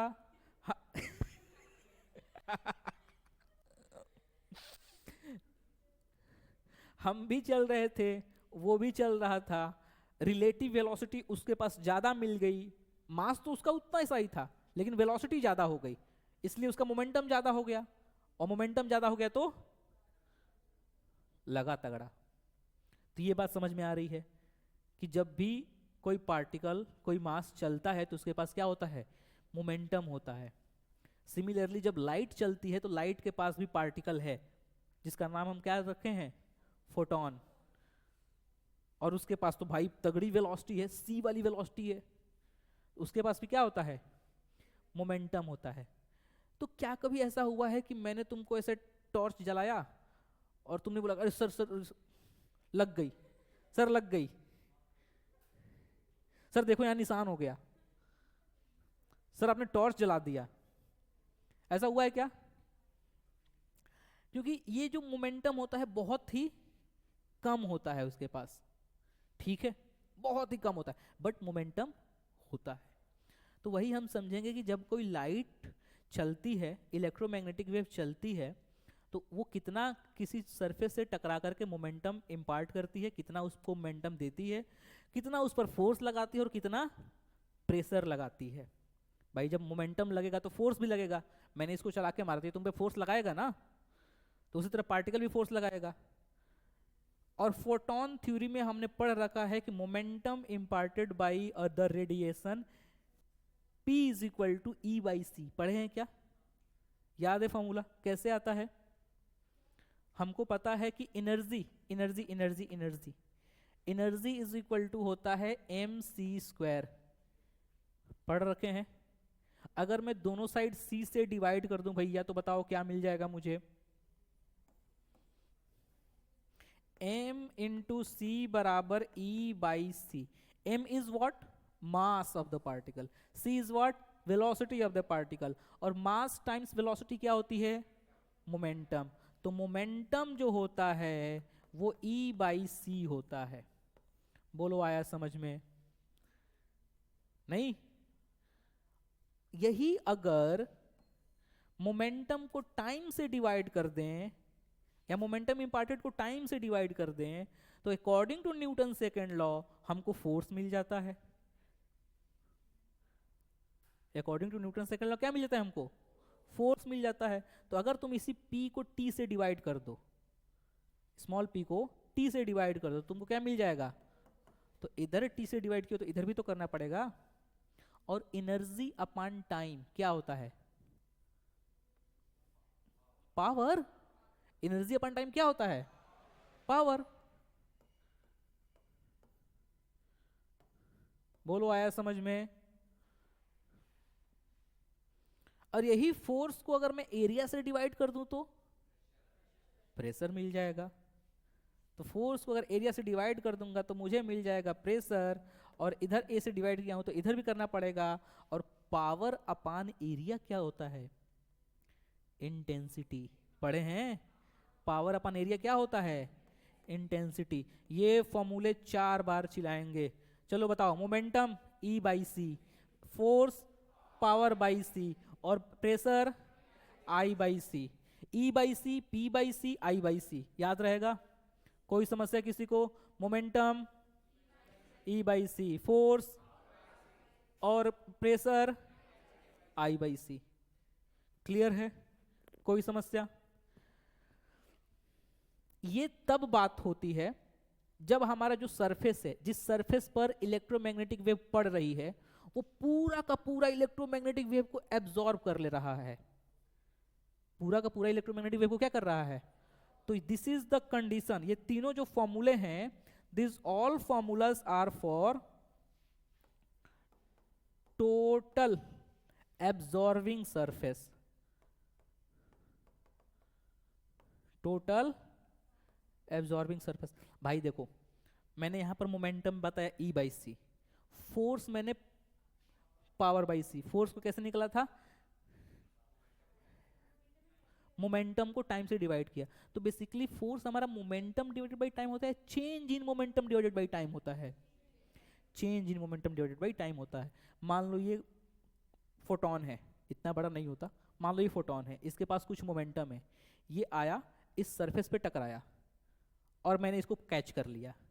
इसका मोमेंटम, इसका मोमेंटम, भाई इसके पास कुछ मोमेंटम था, 4 5 कुछ भी मान लो, ये आया मैंने इसको पकड़ लिया, इसका मोमेंटम तो खत्म हो गया, मैंने टोटल अब्सॉर्ब कर लिया। तो इसने अपना पूरा का पूरा मोमेंटम दे दिया, जितना इसके पास P था पूरा का पूरा दे दिया। तो चेंज कितना हो गया? तुम्हारे पास 10 रुपए था, मैंने पूरा पूरा 10 का 10 ले लिया, तुम्हारा चेंज कितना हुआ? 10 हुआ। भाई 10 से 0 पे आ गए तो चेंज कितना हुआ? 10 का हुआ। दैट्स वाई मैंने बोला कि टोटल एब्जॉर्बिंग सरफेस, कि अगर P मोमेंटम लेके फोटोन आ रहा है और मैंने फोटोन को ही पकड़ लिया, एब्जॉर्ब कर लिया, फोटोन को मैंने क्या कर लिया? एब्जॉर्ब कर लिया, तो पूरा का पूरा मोमेंटम में चेंज हो गया। तो बेसिकली जब मैंने फोर्स निकाला तो मैंने चेंज इन मोमेंटम में निकाला, और चेंज कितना हुआ? जितना मोमेंटम था। ये बात नहीं आई, पल्ले नहीं पड़ी, आ गई? बोलो आया समझ में? तो जब टोटल एब्जॉर्बिंग सरफेस रहेगा तो ये रहेगा। और क्या होगा साउथ इंडियन वाला सरफेस हो? हाँ वो देखो, वो गोली चलती है, आई ठक रिवर्स होके गई। हाँ भाई, चेंज 0 कैसे हो जाएगा? डबल चेंज होगा ना। मैंने गोली चलाई मरने को उसके लिए, मर मैं गया, तो डबल नुकसान हुआ ना मेरा। एक तो वो मरा भी नहीं, गोली भी चल गई, मैं गया, तो डबल नुकसान हुआ ना। चेंज इन मोमेंटम डबल होगा ना। नहीं आया? तो अगर परफेक्टली यानी कि टोटल रिफ्लेक्टिंग सरफेस हो, मतलब वो कुछ भी एब्जॉर्ब नहीं कर रहा, गोली आई मेरा कुछ नहीं बिगाड़ पाई, वापस चली गई, तो टोटल रिफ्लेक्टिंग सरफेस हो, तो मेरा चेंज इन मोमेंटम कितना हो जाएगा भाई? डबल हो जाएगा। सारे फॉर्मूले में 2 से मल्टीप्लाई कर लेंगे। बोलो आया समझ में? कोई समस्या?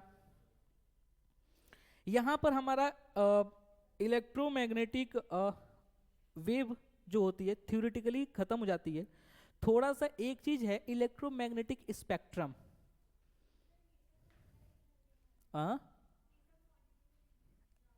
जो मैंने अभी पढ़ाया वो सब मॉड्यूल में नहीं है, PDF जब अपलोड हो जाएगी तो नोट्स बना लेना अलग से थोड़ा सा, ठीक है? कोई समस्या इसमें? इसके बाद से हमारा एक छोटा सा वो टॉपिक है इलेक्ट्रोमैग्नेटिक स्पेक्ट्रम। मैं इसको बहुत ज़्यादा मैं डिटेल में नहीं जाऊंगा, मैं थोड़ा सा ब्रीफ कर देता हूँ।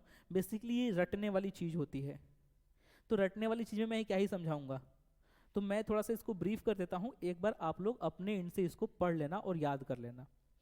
इलेक्ट्रोमैग्नेटिक स्पेक्ट्रम यानी कि इलेक्ट्रोमैग्नेटिक वेव, जब मैक्सवेल अपना इक्वेशन दे रहे थे तो उन्होंने केवल विजिबल लाइट को ऑब्जॉर्व किया था, ठीक है, बट बाद में पता चला कि उसके अलावा भी बहुत सारी वेव्स हैं जो EMW में एग्जिस्ट करती हैं, ठीक है।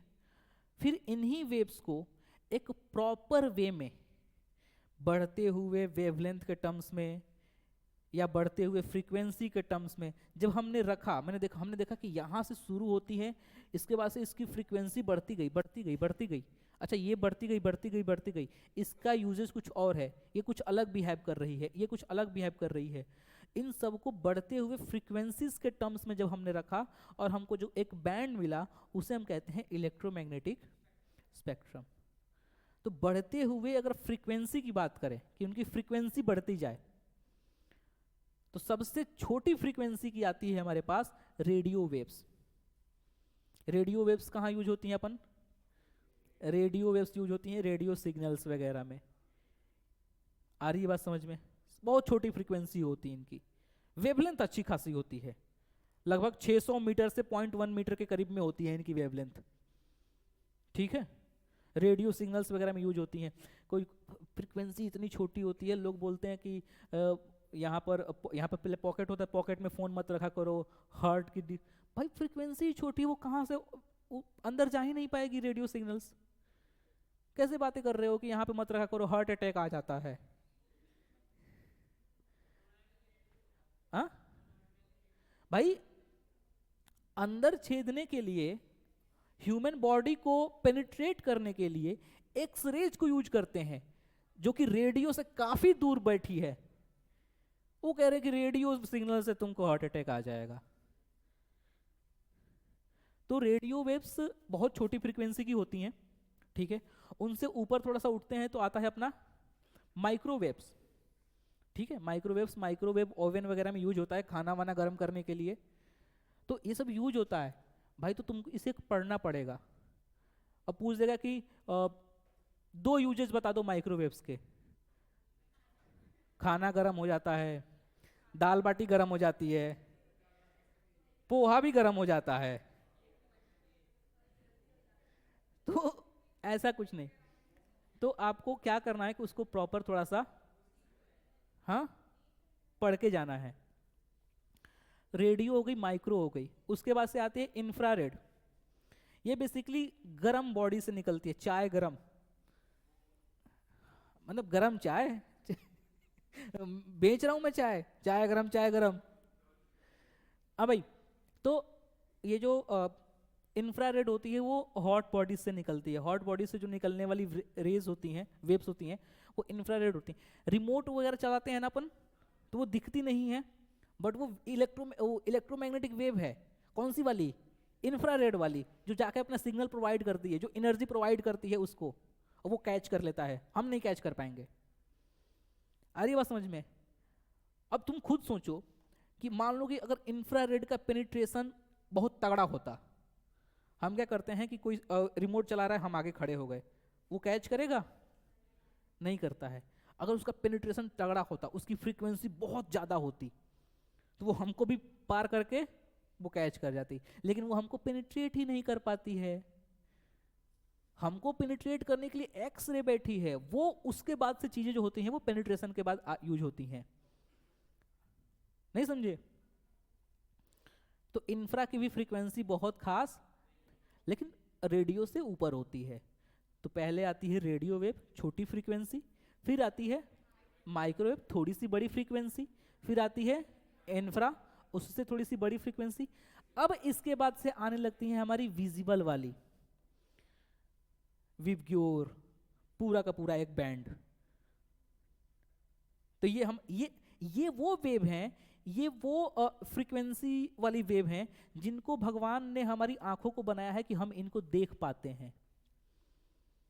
हो सकता है कोई और लोग होंगे, एलियन वगैरह या कोई जानवर वगैरह, जो इंफ्रा को भी देख पाते होंगे।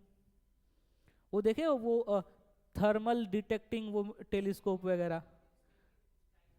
हाँ, तो हमारी जो आंखों की क्षमता है देखने की, वो विजिबल रेंज की फ्रीक्वेंसी को हम देख पाते हैं। हमारे आसपास और भी वेव्स हैं, हमारे आसपास रेडियोस भी हैं। दिख रहा है क्या यहाँ फोन से निकलते हुए सिग्नल सिग्नल सिग्नल सिग्नल से कहीं दिख रहा है कुछ?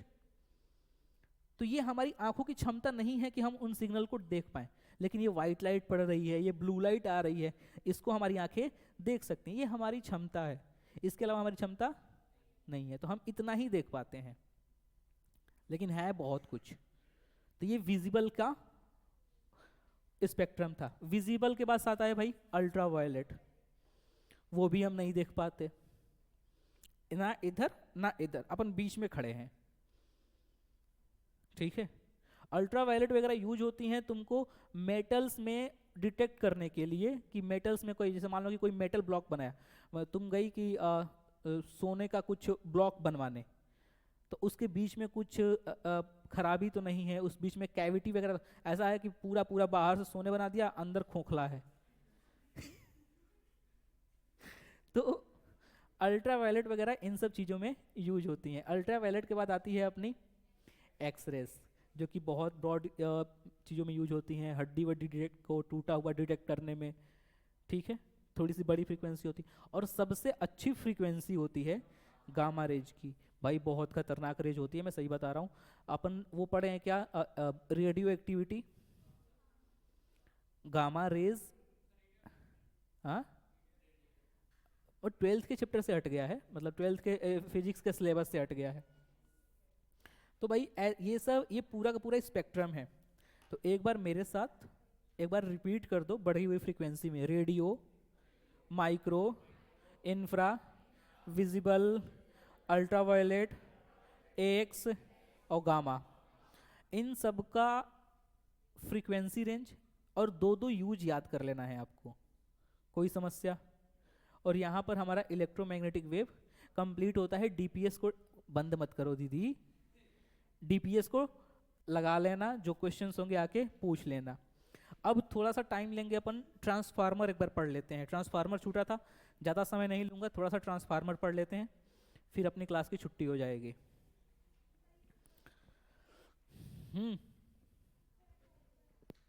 कल बेटा, कल प्रैक्टिस सेशन है अपना पूरा एसी का।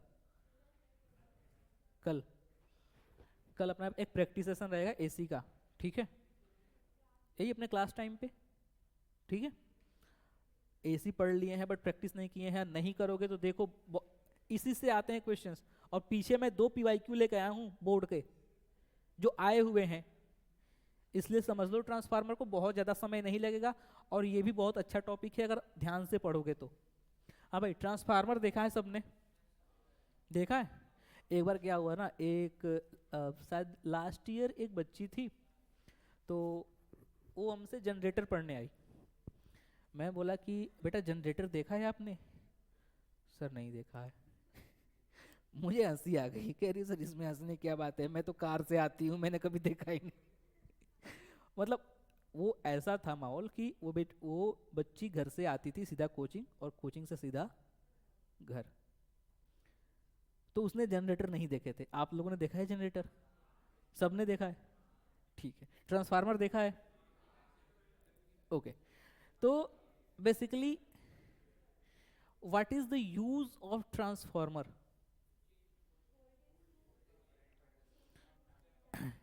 It is use to change the voltage.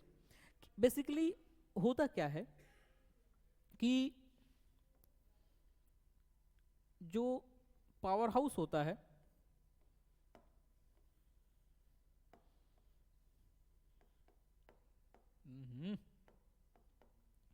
जो पावर हाउस होता है वहाँ से जो बिजली की सप्लाई होती है, पावर हाउस हमारे घरों से बहुत दूर होता है, नहीं?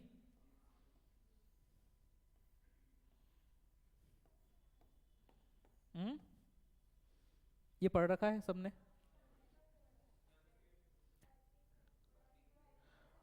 वर्किंग से पढ़ाना है, बाकी सब पढ़ रखा है कि what is the use, step up step down, ये सब पढ़ लिया है। अरे यार, तब तो खत्म है। चलो भाई, चलो चलो चलो चलो। हाँ ठीक है, तो एक बार जल्दी से मुझे बता दो ट्रांसफार्मर क्या होता है? It is a device use to use to change the voltage. कैसे वोल्टेज को चेंज करता है, एसी वोल्टेज या डीसी वोल्टेज को? एसी वोल्टेज को चेंज करता है, ठीक है। अच्छा, ट्रांसफार्मर कितने टाइप्स के होते हैं? 2 टाइप्स के। कौन कौन से? स्टेप अप और स्टेप डाउन। स्टेप अप क्या करता है? वोल्टेज को बढ़ाता है और करंट को कम कर देता है। और स्टेप डाउन क्या करता है? वोल्टेज घटाता है और, ठीक है। वर्किंग, बेसिकली ट्रांसफार्मर जो होता है इसका स्ट्रक्चर कुछ इस तरह से होता है। ये तो हमारा देखने वाला ट्रांसफार्मर था कि कैसा दिखता है, बट हमें एग्जाम में ये वाला ट्रांसफार्मर बनाना होता है, जो उसके अंदर का स्ट्रक्चर है वो बनाना होता है। क्लियर है? तो भाई सुनो बात को। ट्रांसफार्मर जो होता है वो एक सॉफ्ट आयरन कोर पर 2 कॉइल्स लपेटी गई होती हैं, कॉपर कॉइल की। एक कॉइल, जहां हम देखे हो ना, एक तरफ से इनपुट होता है, एक तरफ से आउटपुट होता है। इनपुट पावर हाउस वाला, आउटपुट जो हमारे घरों के लिए आएगा। तो एक तरफ कॉइलिंग होती है जिसमें हम पावर हाउस वाला इनपुट करते हैं, and this coil is called primary. कौन सी कॉइल कही जाती है? प्राइमरी। इसमें हम वो सप्लाई देते हैं जो पावर हाउस से आ रहा है, and this is what? Secondary coil. This is secondary coil. तो इसका स्ट्रक्चर जो होता है, there are 2 coils of copper in transformer which are binding on a soft iron core frame। Clear है बात कि हमारे पास 2 कॉइल्स होती हैं, एक प्राइमरी और एक सेकेंडरी, जो कि कहाँ लपेटी गई होती हैं? एक सॉफ्ट आयरन कोर पर। What is the use of soft iron core, मैं वो भी समझाऊंगा, ठीक है। अपन ऐसे भी रख सकते थे, केवल ऐसे भी रख सकते थे, क्या दिक्कत थी? म्यूचुअल इंडक्शन में पढ़े तो थे ऐसा कॉइल। अब होता क्या है कि बेसिकली जैसे ही हम इसमें एसी सप्लाई देते हैं, अल्टरनेटिंग करंट की सप्लाई देते हैं, तो इस कॉइल में क्या होता है भाई? जब कॉइल है, करंट फ्लो करेगा, करंट फ्लो करेगा, एसी करंट फ्लो करेगा तो मैग्नेटिक फील्ड बनेगी, सिंपल। और मैग्नेटिक फील्ड कैसी बनेगी? कांस्टेंट बनेगी या वेरिएबल बनेगी? वेरिएबल बनेगी। क्यों वेरिएबल बनेगी? क्योंकि कैसा करंट है? एसी करंट है। करंट वेरी करेगा तो मैग्नेटिक फील्ड वेरी करेगी, और अगर मैग्नेटिक फील्ड वेरी कर रही है तो मैग्नेटिक फ्लक्स भी वेरी करेगा।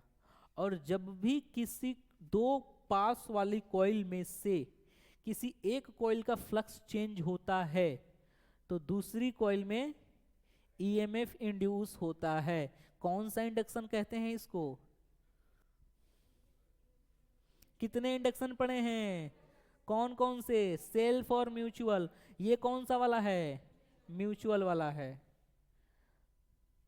एक्चुअली होता क्या है, जैसे ही इसमें से इसमें करंट बहेगा तो एक तरफ करंट ऐसे, दूसरी बार में ऐसे। ऐसे यही तो करता है, एक चक्कर में सीधा फिर नीचे, फिर सीधा फिर नीचे।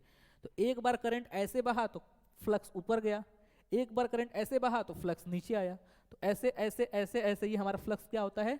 चेंज होता रहता है। तो इससे जो भी फ्लक्स बनता है, मान लो कि मैंने कुछ फ्लक्स लाइन बनाई,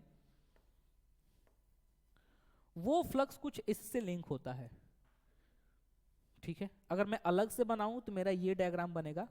फिर मैं सॉफ्ट आयरन कोर वाला भी बता दूंगा कि रीजन क्या है। ये 2 हैं। अब मान लो कि इसका कुछ फ्लक्स लाइन बनी ऐसे, तो भाई ये जाएगी तो कुछ वापस आएगी ना। मान लो कि ये वापस आ गई ऐसे, पूरा क्लोज लूप बनाएगी। मैग्नेटिक फील्ड लाइंस तो क्लोज लूप बनाती हैं, तो क्लोज लूप बनाते हुए क्या करेगी? एक लाइन उसमें भी चली जाएगी। तो एक बार वो लाइन ऐसे गई, फिर लाइन ऐसे आई, फिर लाइन ऐसे गई, दूसरी लाइन ऐसे आई। तो बेसिकली हुआ क्या? इसका तो फ्लक्स चेंज हो रहा था, इसके फ्लक्स चेंज होने के साथ साथ इसका भी फ्लक्स चेंज होने लगा। आ रही है बात समझ में?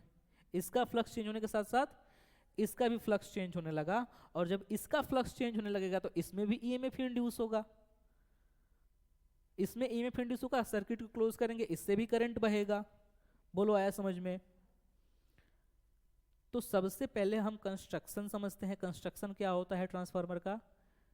There are two coils named primary and secondary, आ रही बात समझ में? There are two coils named primary and secondary, they are binding on a soft iron core. आ रही बात समझ में? लिख लो, लिख लो, कहीं लिख लो। ट्रांसफार्मर के कंस्ट्रक्शन में, क्योंकि आता है, देखो मैं दिखाऊं, ये क्वेश्चन है, right the function of transformer, state it's principle of working with the help of diagram, mention various energy losses in this device, और एक क्वेश्चन है, ये PYQ है, 5 नंबर वाला क्वेश्चन है, तो ये बोर्ड में आया हुआ क्वेश्चन है। तो इसका कंस्ट्रक्शंस लिख सकते हो, क्या होता है भाई कंस्ट्रक्शन में, इसमें इसके क्या होता है इसके कंस्ट्रक्शन में? There are two coils named primary and secondary and they are binding on a soft iron core. ठीक है। वर्किंग कौन से प्रिंसिपल पर ही वर्क करता है? Mutual induction. तो वर्किंग में लिखो it works on the principle of, working नहीं, इसका प्रिंसिपल लिख लेना, पहले स्ट्रक्चर लिख लिया, स्ट्रक्चर के बाद लिखो प्रिंसिपल, और प्रिंसिपल में लिखेंगे it works on the principle of mutual induction.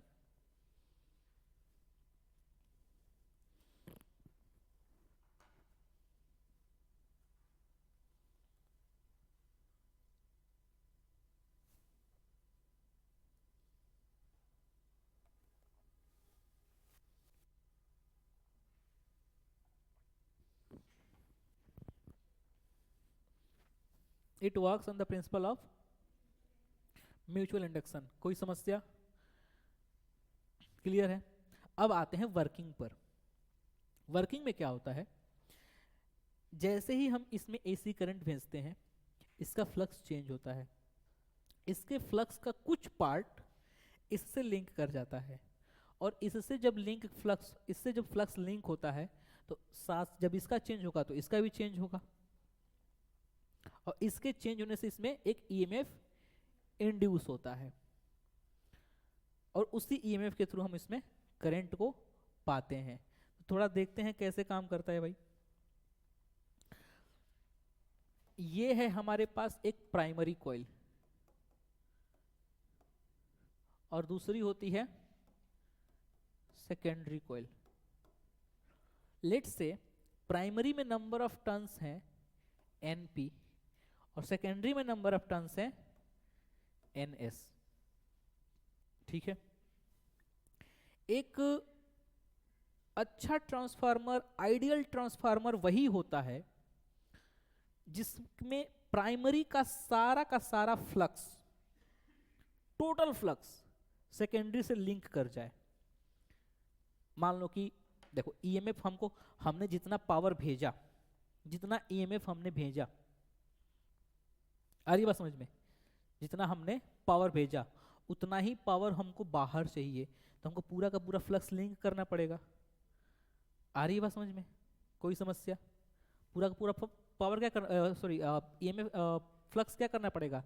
Link करना पड़ेगा। मान लो एक फ्लक्स गया तो एक फ्लक्स इसमें भी गया, एक दो फ्लक्स गया तो दो फ्लक्स इसमें भी गया, तो टोटल फ्लक्स अगर लिंक कर जाए तो ये ऐसे हम ट्रांसफार्मर को क्या बोलते हैं? Ideal transformer. मतलब कहीं से फ्लक्स जो होता है वो बर्बाद नहीं हो रहा है, सारा फ्लक्स यूज में आ रहा है, और यहीं पर यूज होता है सॉफ्ट आयरन कोर का। अगर हम ऐसे किए होते ना, कुछ भी नहीं लगाए होते, तो ऐसे में हमारा कुछ फ्लक्स इस तरह से भी आता और वो उससे लिंक नहीं करता।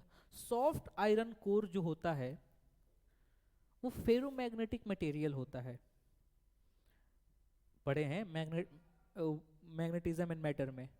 इसकी परमेबिलिटी बहुत हाई होती है, और जब परमेबिलिटी हाई होती है तो ये अपने आप को उसी डायरेक्शन में मैग्नेटाइज करता है जिस डायरेक्शन में मैग्नेटिक फील्ड है।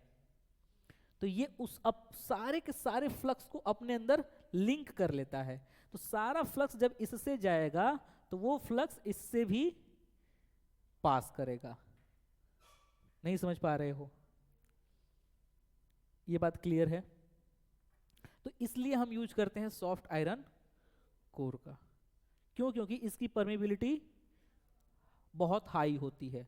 तो जितना ये क्या करता है अपने आप को मैग्नेटिक फील्ड के डायरेक्शन में ही मैग्नेटाइज कर लेता है, सारे के सारे फ्लक्स को लिंक कर देता है दूसरी कॉइल के साथ। ये बात क्लियर है? अब बताओ भाई, पहली कॉइल में अगर हम बोलें कि प्राइमरी का जो वो है एनपी है, इसमें एनएस है, तो जितना फ्लक्स में चेंज प्राइमरी में होगा, मैं आइडियल ट्रांसफार्मर की बात कर रहा हूं कि 1 सेकंड में जितना प्राइमरी का फ्लक्स चेंज हो रहा है, क्या उतना ही फ्लक्स का चेंज सेकेंडरी में भी होगा? क्योंकि सारा का सारा फ्लक्स उस सेकेंडरी से लिंक है, पास कर रहा है। तो प्राइमरी में इंड्यूस ईएमएफ E1 को मैं क्या लिख सकता हूं?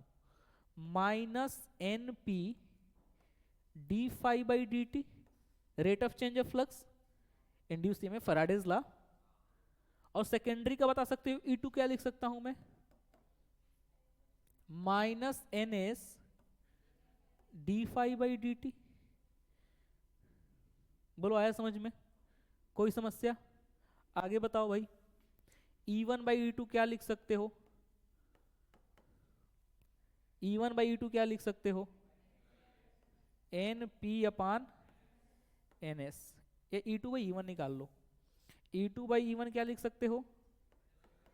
N S upon N P. अब समझना बात को, अगर मैं आइडियल ट्रांसफार्मर की बात करूं ना, बेसिकली ये जो E1 आया है, जो मैंने E1 लिखा है, ये कौन सा ईएमएफ है? Induced EMF. कौन सा ईएमएफ है? इंड्यूस्ड ईएमएफ, जो फ्लक्स के चेंज होने की वजह से आया है। एक ईएमएफ मैंने पहले ही दिया है भाई, एक पोटेंशियल दिए हो ना जो आ रहा, ये तो बना है फ्लक्स के चेंज होने की वजह से। तो इसका नेट ईएमएफ कितना होगा? नहीं समझे? एक ईएमएफ हमने ई पहले ही दे दिया है, E1 तो इसमें इंड्यूस हुआ है, इसका हम बात ही नहीं कर रहे हैं क्योंकि इसमें इंडक्शन से ही काम होगा, इसमें हम दे नहीं रहे हैं। दे किसमें रहे हैं हम? प्राइमरी में। तो प्राइमरी को हमने कितना दिया था?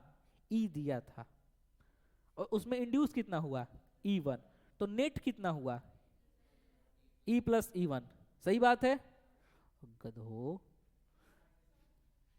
E1 जो होता है वो अपने काज को अपोज कर रहा होता है, इंड्यूस ईएमएफ है, तो नेट ईएमएफ इसमें कितना होगा? E minus E1। और क्या मैं नेट ईएमएफ को लिख सकता हूं I into R? Primary coil का रेजिस्टेंस को बहुत लो रखा जाता है, बहुत ही मतलब एकदम नेग्लेजिबल। आ रही बात समझ में? And R tends to zero. मैं ये नहीं कह रहा कि जीरो होता है, मैं कह रहा हूं कि बहुत कम होता है, जिससे कि पावर लॉस ना हो। आ रही बात समझ में? तो आर इज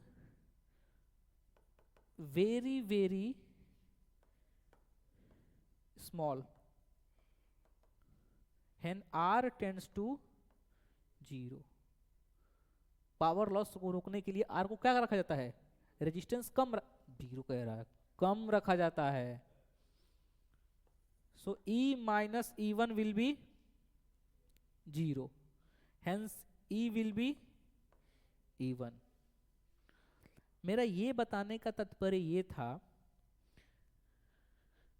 कि अपन E2 by E1 is equal to N S upon N P तो रख लिए हैं, लेकिन जब क्वेश्चन में ये हो चुका है, इसमें कोई दिक्कत नहीं है। यहां पर तुम E भी लिख सकती हो, E1 भी लिख सकती हो, क्योंकि E E1 के लगभग इक्वल होता है।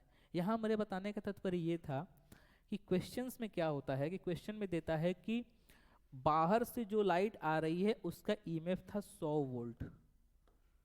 ठीक है, मतलब आपको कंफ्यूजन ना हो चीजों में, मैं इसलिए बता रहा हूं। तो ये सप्लाई दिया गया है 100 वोल्ट का, लेकिन हमने ये जो E1 लिखा है वो इंड्यूस वाला था। तो क्या हम ये यूज कर लेते अगर हमारा रेजिस्टेंस अच्छा खासा होता? तो नहीं यूज कर पाते ना, क्योंकि ये इक्वेशन किसके लिए हम बनाए थे? इंड्यूस ईएमएफ के लिए। आ रही बात समझ में? और ये कौन सी लाइन है? 100 वोल्ट वाली, सप्लाई वाली, जो सप्लाई दिया गया है। ये बात समझ पा रहे हो? लेकिन हमारा जो रेजिस्टेंस है वो बहुत कम है, इसलिए जो सप्लाई वाला वोल्टेज है वही इंड्यूस वाला वोल्टेज है। ये बात समझ पा रही है? इसलिए हम जब भी सब सप्लाई वाले वोल्टेज को हम इंड्यूस वाला ईएमएफ यूज करके अपना काम चला लेते हैं। E2 by E1 is equal to NS upon NP and this ratio is known as transformation ratio।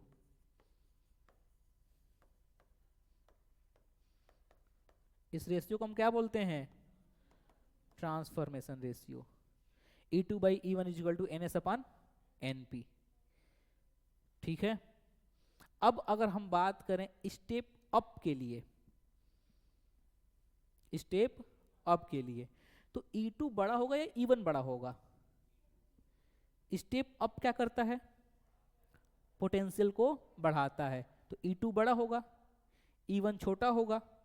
तो E2 बड़ा होगा, E1 छोटा होगा, तो NS अपॉन NP का जो वैल्यू होगा वो एक से ज्यादा होगा, एक से कम होगा? नहीं समझे? E2 को बड़ा रख लो, कुछ रख लो, कितना रख लें? 10। E1 को उससे छोटा रख लो, 5। तो कितना आया? एक से बड़ा आया, एक से छोटा आया? एक से बड़ा आया। नहीं, तो फॉर स्टेप अप, ये ऑब्जेक्टिव में एक एक नंबर में पूछ सकता है।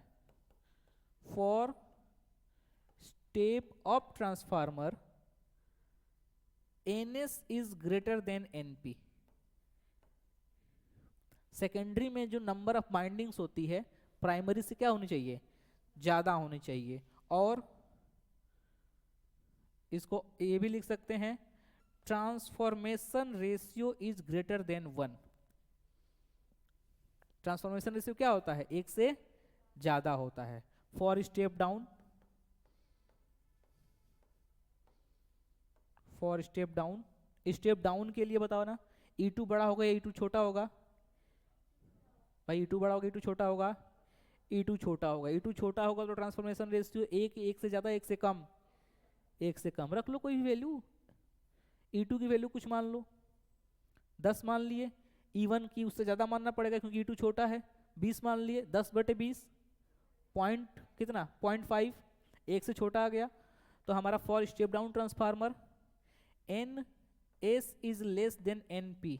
सेकेंडरी में जो बाइंडिंग होती है वो प्राइमरी से क्या होती है? कम होती है। कम फेरे लगाए जाते हैं तार के, प्राइमरी में ज्यादा लगाए जाते हैं स्टेप डाउन के लिए। या transformation ratio is less than 1। बोलो, आया समझ में? कम आया? तो ये तो बात हो गई आइडियल ट्रांसफार्मर की। ऐसा ट्रांसफार्मर जिसमें प्राइमरी का सारा फ्लक्स सेकेंडरी से लिंक हो जाता है और कोई पावर का लॉसेस नहीं होता है। बट व्यवहार में तो ऐसा नहीं होता होगा। ऐसा तो नहीं होगा कि तुम जाओ ट्रांसफार्मर को टच करो और बिल्कुल गर्म ही ना हुआ हो, हीटेड ही ना हो। तो वो हीट कहाँ से हो रहा है? एनर्जी लॉस करके ही तो हो रहा है। वो एनर्जी कहाँ से आ रही है? जो सब सप्लाई दी गई उसी की एनर्जी को वो यूज कर रहा है हीट होने में भी। तो कुछ लॉसेस होते हैं ट्रांसफार्मर में। जैसे पहला है हमारा फ्लक्स लीकेज। फ्लक्स लीकेज नाम से ही समझ में आ रहा है कि भाई 100% प्राइमरी का फ्लक्स 100% सेकेंडरी में नहीं जा सकता। कुछ ना कुछ फ्लक्स लीक हो ही जाते हैं, इधर उधर भटक ही जाते हैं। सारे बच्चों को हम नहीं पढ़ा सकते ना, कुछ ना कुछ नहीं पढ़ेंगे तो सारा का सारा फ्लक्स क्या होगा? नहीं जा पाता है सेकेंडरी में। कुछ फ्लक्स एयर वगैरह में लीक कर जाते हैं और इस तरह से प्रॉपर जो पावर की सप्लाई होनी चाहिए वो नहीं हो पाती है। तो पहला हमारा जो था वो क्या था? Flux leakage. दूसरा है हमारा रेजिस्टेंस ऑफ द वाइंडिंग्स। जो वाइंडिंग्स हैं हम रेजिस्टेंस को नेग्लेक्ट करके चल रहे थे। हमने बोला ना कि E2 by E1 is equal to NS by NP, resistance को नेग्लेक्ट कर दो। ऐसा थोड़ी होगा कि तुमने तार बनाया उसमें रेजिस्टेंस ही नहीं है।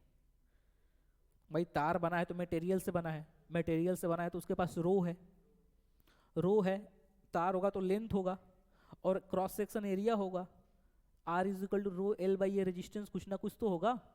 और जब रेजिस्टेंस है, करंट बह रहा है, पोटेंशियल मिल रहा है, तो हीट तो जनरेट करेगा। आई स्क्वायर आर बराबर पावर लॉस करेगा। आ रही बात समझ में?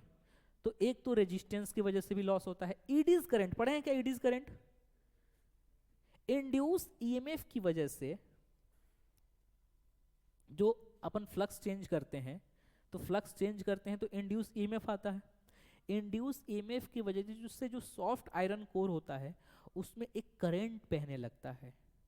वो करंट अगेन इलेक्ट्रिकल एनर्जी को हीट एनर्जी में डिसिपेट करना शुरू कर देता है। एक ईडी करंट बनता है। ईडी समझते हो? ईडी क्या होती है? वो जल में वो पानी में देखे, वो समुद्र मंदिर में ऐसे ऐसे गोल गोल गोल गोल घूमने वाला चको। हाँ, अरे कहीं नहीं भाई, कहीं नहीं देखा ऐसे ऐसे ऐसे ऐसे वाला?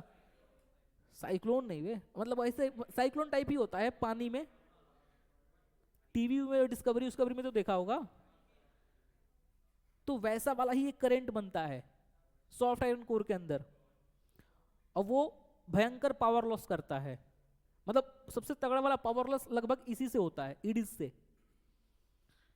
तो ईडी करंट डेवलप होता है। अच्छा, इससे बचने के लिए अपन क्या करते हैं, जो हमारा आयरन कोर होता है ना, उसको लेमिनेट कर देते हैं और बीच में उसमें इलेक्ट्रिकल रेजिस्टेंस मटेरियल भरते हैं जो इलेक्ट्रिसिटी को कंडक्ट ना होने दे, करंट को ना बनने दे। इस तरह से हम पावर को बचाते हैं। लेकिन 100% पावर हम नहीं बचा सकते हैं, चाहे तुम कुछ कर लो। आ रही बात समझ में? तो ऐसे हमारे कुछ लॉसेज हैं, एडीज करंट, हिस्टेरिसिस है। आ रही बात समझ में? तो ये हमारे पास कुछ लॉसेज हैं। इन सब लॉसेज की वजह से हमारा जो ट्रांसफार्मर होता है वो आइडियल नहीं होता है, उसका कुछ ना कुछ पावर लॉस हो ही जाता है। तो उसके बाद हम जो पढ़ते हैं वो होता है नॉन आइडियल ट्रांसफार्मर। और नॉन आइडियल में कुछ ज़्यादा खास नहीं पढ़ना है हमको, हमको बस उसकी इफिशियंसी के बारे में जानना होता है। आ रही बात समझ में? तो efficiency of non ideal transformer जो होता है वो होता है आउटपुट पावर, कितना पावर वो दे पाया। मान लो कि तुमने 10 भेजा, 10 वॉट का पावर भेजा, वो तुमको दे पाया 8 ही। कुछ तो खत्म कर दिया ना कई तरह से, हीटिंग में, साउंडिंग में। हमिंग देखे वैसे, वो जो अब ट्रांसफार्मर के पास जाओगे ना तो ऐसा करता, साउंड एनर्जी बन गई, बनी ना साउंड एनर्जी। तो वो एनर्जी कहाँ से आई? वही पावर सप्लाई से। हमिंग साउंड देता है, ईडीज करंट डेवलप कर लेता है, रेजिस्टेंस की वजह से हीट होने लगता है। 10 नखड़े हैं इसके, नहीं? तो इस तरह से वो क्या करता है, कुछ पावर को लॉस करा देता है। तो हमें अगर उसकी इफिशियंसी देखनी होगी कि कितना वो काम कर पा रहा है, तो हम देखते हैं कि कितना काम कर पाया बटे कितना काम हमने दिया था। आउटपुट पावर बटे इनपुट पावर। और वही अगर हमें इफिशियंसी का परसेंटेज निकालना हो तो परसेंटेज इफिशियंसी हो जाती है मल्टीप्लाइड बाई 100 से। कोई समस्या? यहां तक कोई किसी को दिक्कत तो नहीं है? क्यों भाई? तो हमारा ट्रांसफार्मर जो हुआ वो खत्म हुआ। 2 क्वेश्चंस लगाएंगे, उसके बाद छुट्टी। तो पहला क्वेश्चन है हमारा कि right the function of a transformer. ये लिखना नहीं है अभी आपको, मैं बस आपको आइडिया देने के लिए लाया था कि कैसे क्वेश्चंस आते हैं बोर्ड में। फंक्शन ऑफ अ ट्रांसफार्मर कैसे काम करता है लिख लोगे? कैसे काम करता है भाई? हाँ, कैसे काम करता है? When AC current is supplied to the primary coils, the flux linked with the primary coils changes as AC changes its direction. AC direction अपना चेंज करता है, इस वजह से उसका जो फ्लक्स होता है वो क्या होता है, चेंज हो जाता है। Due to soft iron core and its high permeability, almost total flux linked with primary linked with secondary, and hence the change the flux of the secondary coil changes due to mutual induction, and EMF is induced in the secondary coil, and it sends a current through a load resistance. अगर हमको अगर current चाहिए तो potential difference लाना पड़ेगा, उसके लिए resistance use करना होता है। तो this is the working of transformer. लिख लोगे या लिखवा दें? गूगल से लिख लोगे? पागल वागल है क्या? लिखो लिखो लिखो लिखो। When a AC supply, working में लिखो, when a AC supply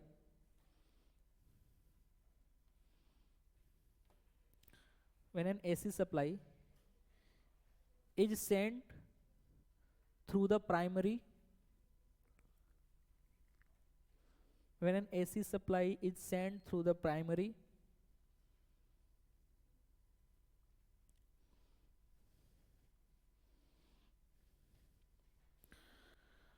when an AC supply is sent through the primary of a transformer,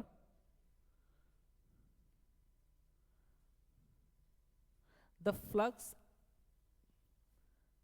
magnetic flux लिखना, the magnetic flux, the magnetic flux linked with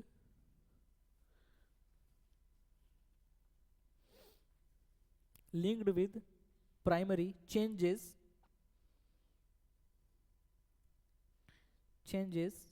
as AC changes its direction.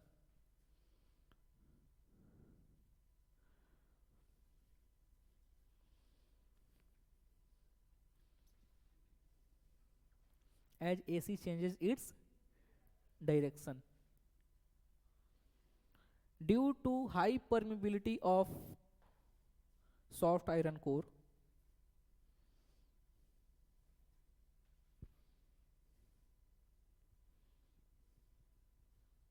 due to high permeability of soft iron core, the total flux linked with primary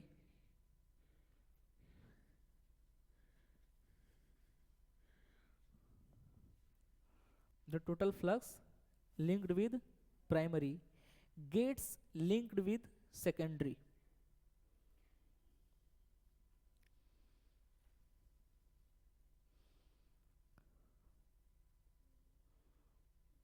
Gets linked with secondary, and hence due to change in the flux of secondary,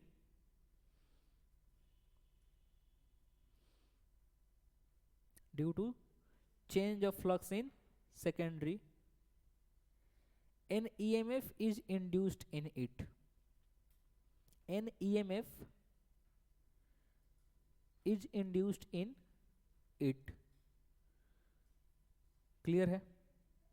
An EMF is induced in it.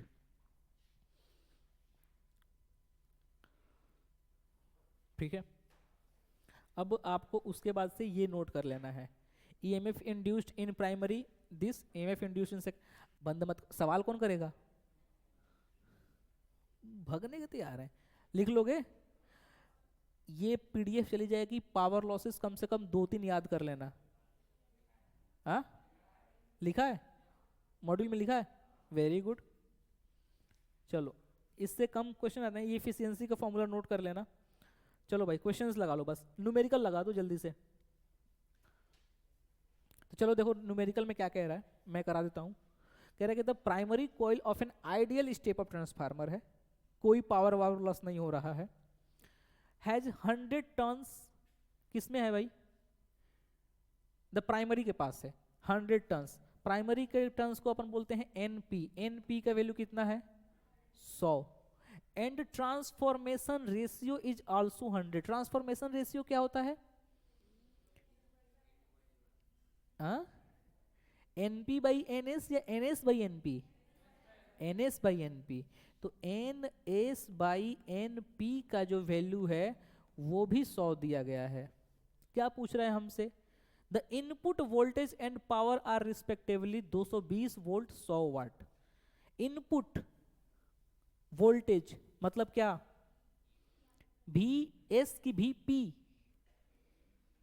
हम input किस में करते हैं, primary में या secondary में?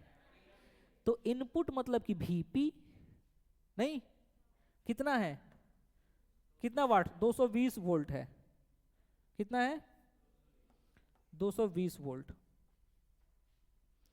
और power दिया है कितना, पीपी, पावर इन प्राइमरी कितना है 1100 वाट। अब बताओ हमसे क्या पूछ रहा है, number of turns in secondary. इधर देखो भाई, एनपी की वैल्यू 100 रखोगे यहाँ पे, एनएस की वैल्यू मिल सीधा सीधा निकल के आएगा, एनएस बता दो कितना हो जाएगा, 10 की पावर 4 लिख दें, बोलो समझ में आया। आगे क्या पूछ रहा है, करंट इन प्राइमरी, करंट कैसे निकालेंगे भाई, हमको पता है P P is equal to V P into I P, power is equal to V I, power कितना है 1100, वी पी कितना है 220 into I P, I P निकल जाएगा, निकाल लोगे। आगे क्या पूछ रहा है, वोल्टेज अक्रॉस सेकेंडरी वीएस, तो ये चीज ध्यान रखना, ट्रांसफॉर्मेशन रेशियो में मैं तुम लोग को यहाँ पे लिखवाना भूल गया, जो ट्रांसफॉर्मेशन रेशियो होता है ना, ये कुछ इस तरह से होता है, समझना बात को, मतलब होता तो यही दोनों है, अपन वहां से भी निकाल सकते हैं, बट डायरेक्ट निकालने के लिए मैं बता रहा हूं, E2 by E1 is equal to NS upon NP is equal to VS upon VP is equal to, मतलब वही VS अपान VP तो वही हो गया, is equal to IP upon IS, current उल्टा चला जाता है।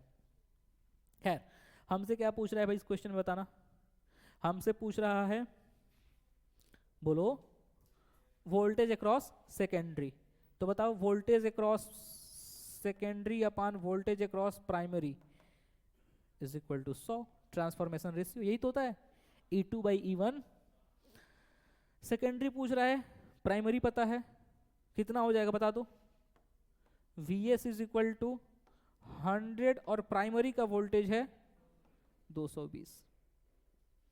और क्या पूछ रहा है हमसे, करेंट इन सेकेंडरी, अब बताओ करेंट इन सेकेंडरी कैसे निकालेंगे, उल्टा कर देंगे, IP बाई IS, तो IP बाई IS बराबर 100, ट्रांसफॉर्मेशन रेशियो, IS पता है अपने को क्या, यहाँ पे IP पता है, IP यहाँ पे निकला हुआ है, IS निकाल लोगे, निकल जाएगा। अगला बताओ, पावर इन सेकेंडरी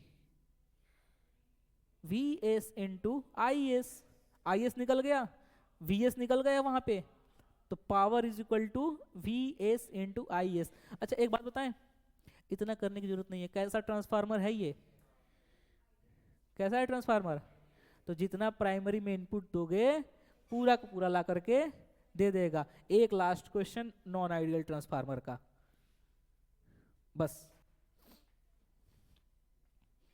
भाई भगो मत, बस एक लास्ट क्वेश्चन है, बोर्ड के आए हुए क्वेश्चन नहीं है, 5 नंबर सीधे सीधे तुम लोग को फिक्स करा रहा हूं मैं, बताओ।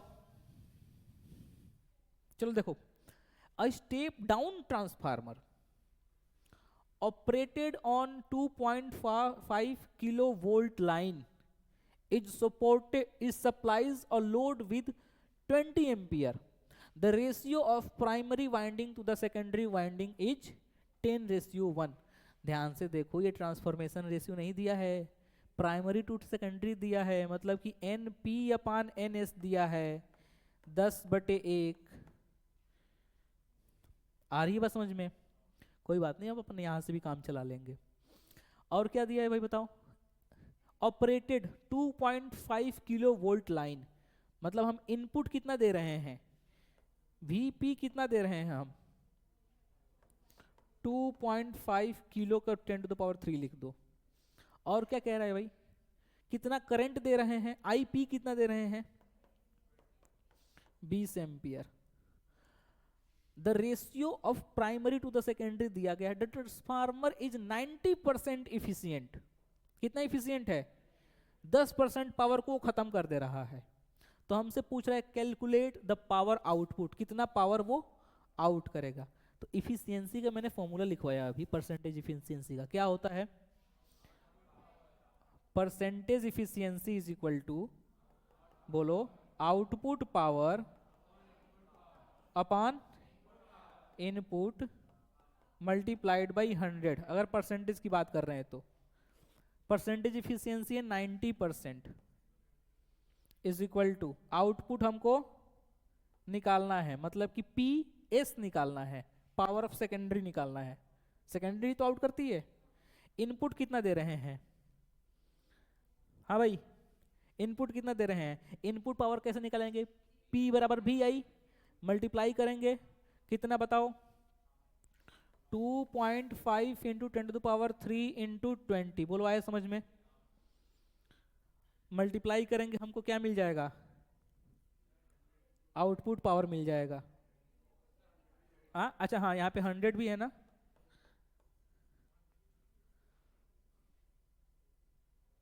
आ रही है बात समझ में, तो अपन क्या निकाल लेंगे अपना यहां से, सेकेंडरी वोल्टेज निकाल लेंगे, बताओ क्या हो गया,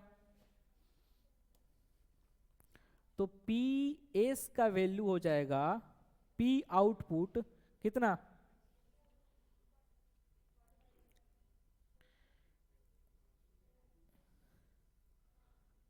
ये हो जाएगा तुम्हारा 2.5, 25 दूना 50, 25 दूना 50 और 50 गुणे 90, 90 गुणे 50 गुणे 10⁻³ बराबर पी एस इंटू 100, नहीं, इस 2 जीरो ने यहाँ के 3 को मार दिया, केवल एक 10 बचा है, क्या हो गया यहाँ पर, 5 9 45, 0 0 0, हाँ 2.1, 20 का एक ले लो तो 25 हो गया, यानी कि अपन इसको लिख सकते हैं कितना भाई, 45 इंटू 10⁻³, यही होगा। कितना इंटर दे रहे थे, इतना इंटर कितना दे रहे थे, 50 इंटू 10⁻³, और आउट कितना हुआ 45 इंटू 10⁻³, 5 का खा गया वो हीट में, पता नहीं कहाँ कहाँ, तो ये आउटपुट पावर हमारा निकल गया। The voltage and the current in secondary coil, voltage and current in secondary coil, तो अपन वोल्टेज तो निकाल सकते हैं ना, Vp पता है अपने को, Vs निकाल सकते हैं, कैसे निकालेंगे बताओ, Vp upon Vs is equal to Np upon Ns निकाल सकते हैं, ट्रांसफॉर्मेशन रेशियो तो वही रहेगा अपना।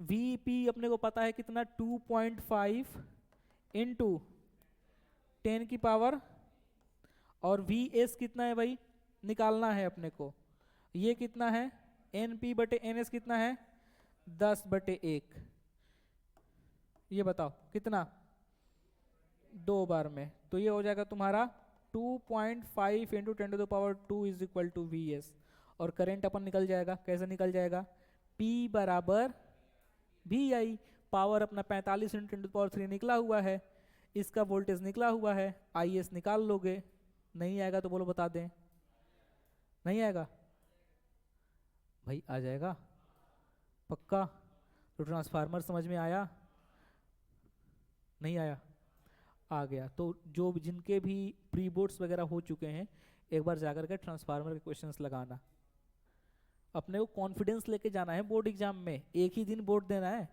10 बार नहीं देना है। कोई है प्लानिंग कर रहा है कि 1-2 बार और सर थोड़ा सा देख लेंगे हम, है क्या कोई, नहीं ना, तो अपन को पूरा हर एक टॉपिक पर अच्छा खासा कॉन्फिडेंस होना चाहिए।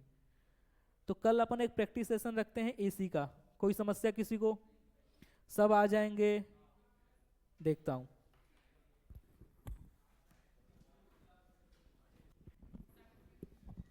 टाइमिंग अपनी क्लास वाली ही रहेगी, जो क्लास की टाइमिंग होती है ना वही।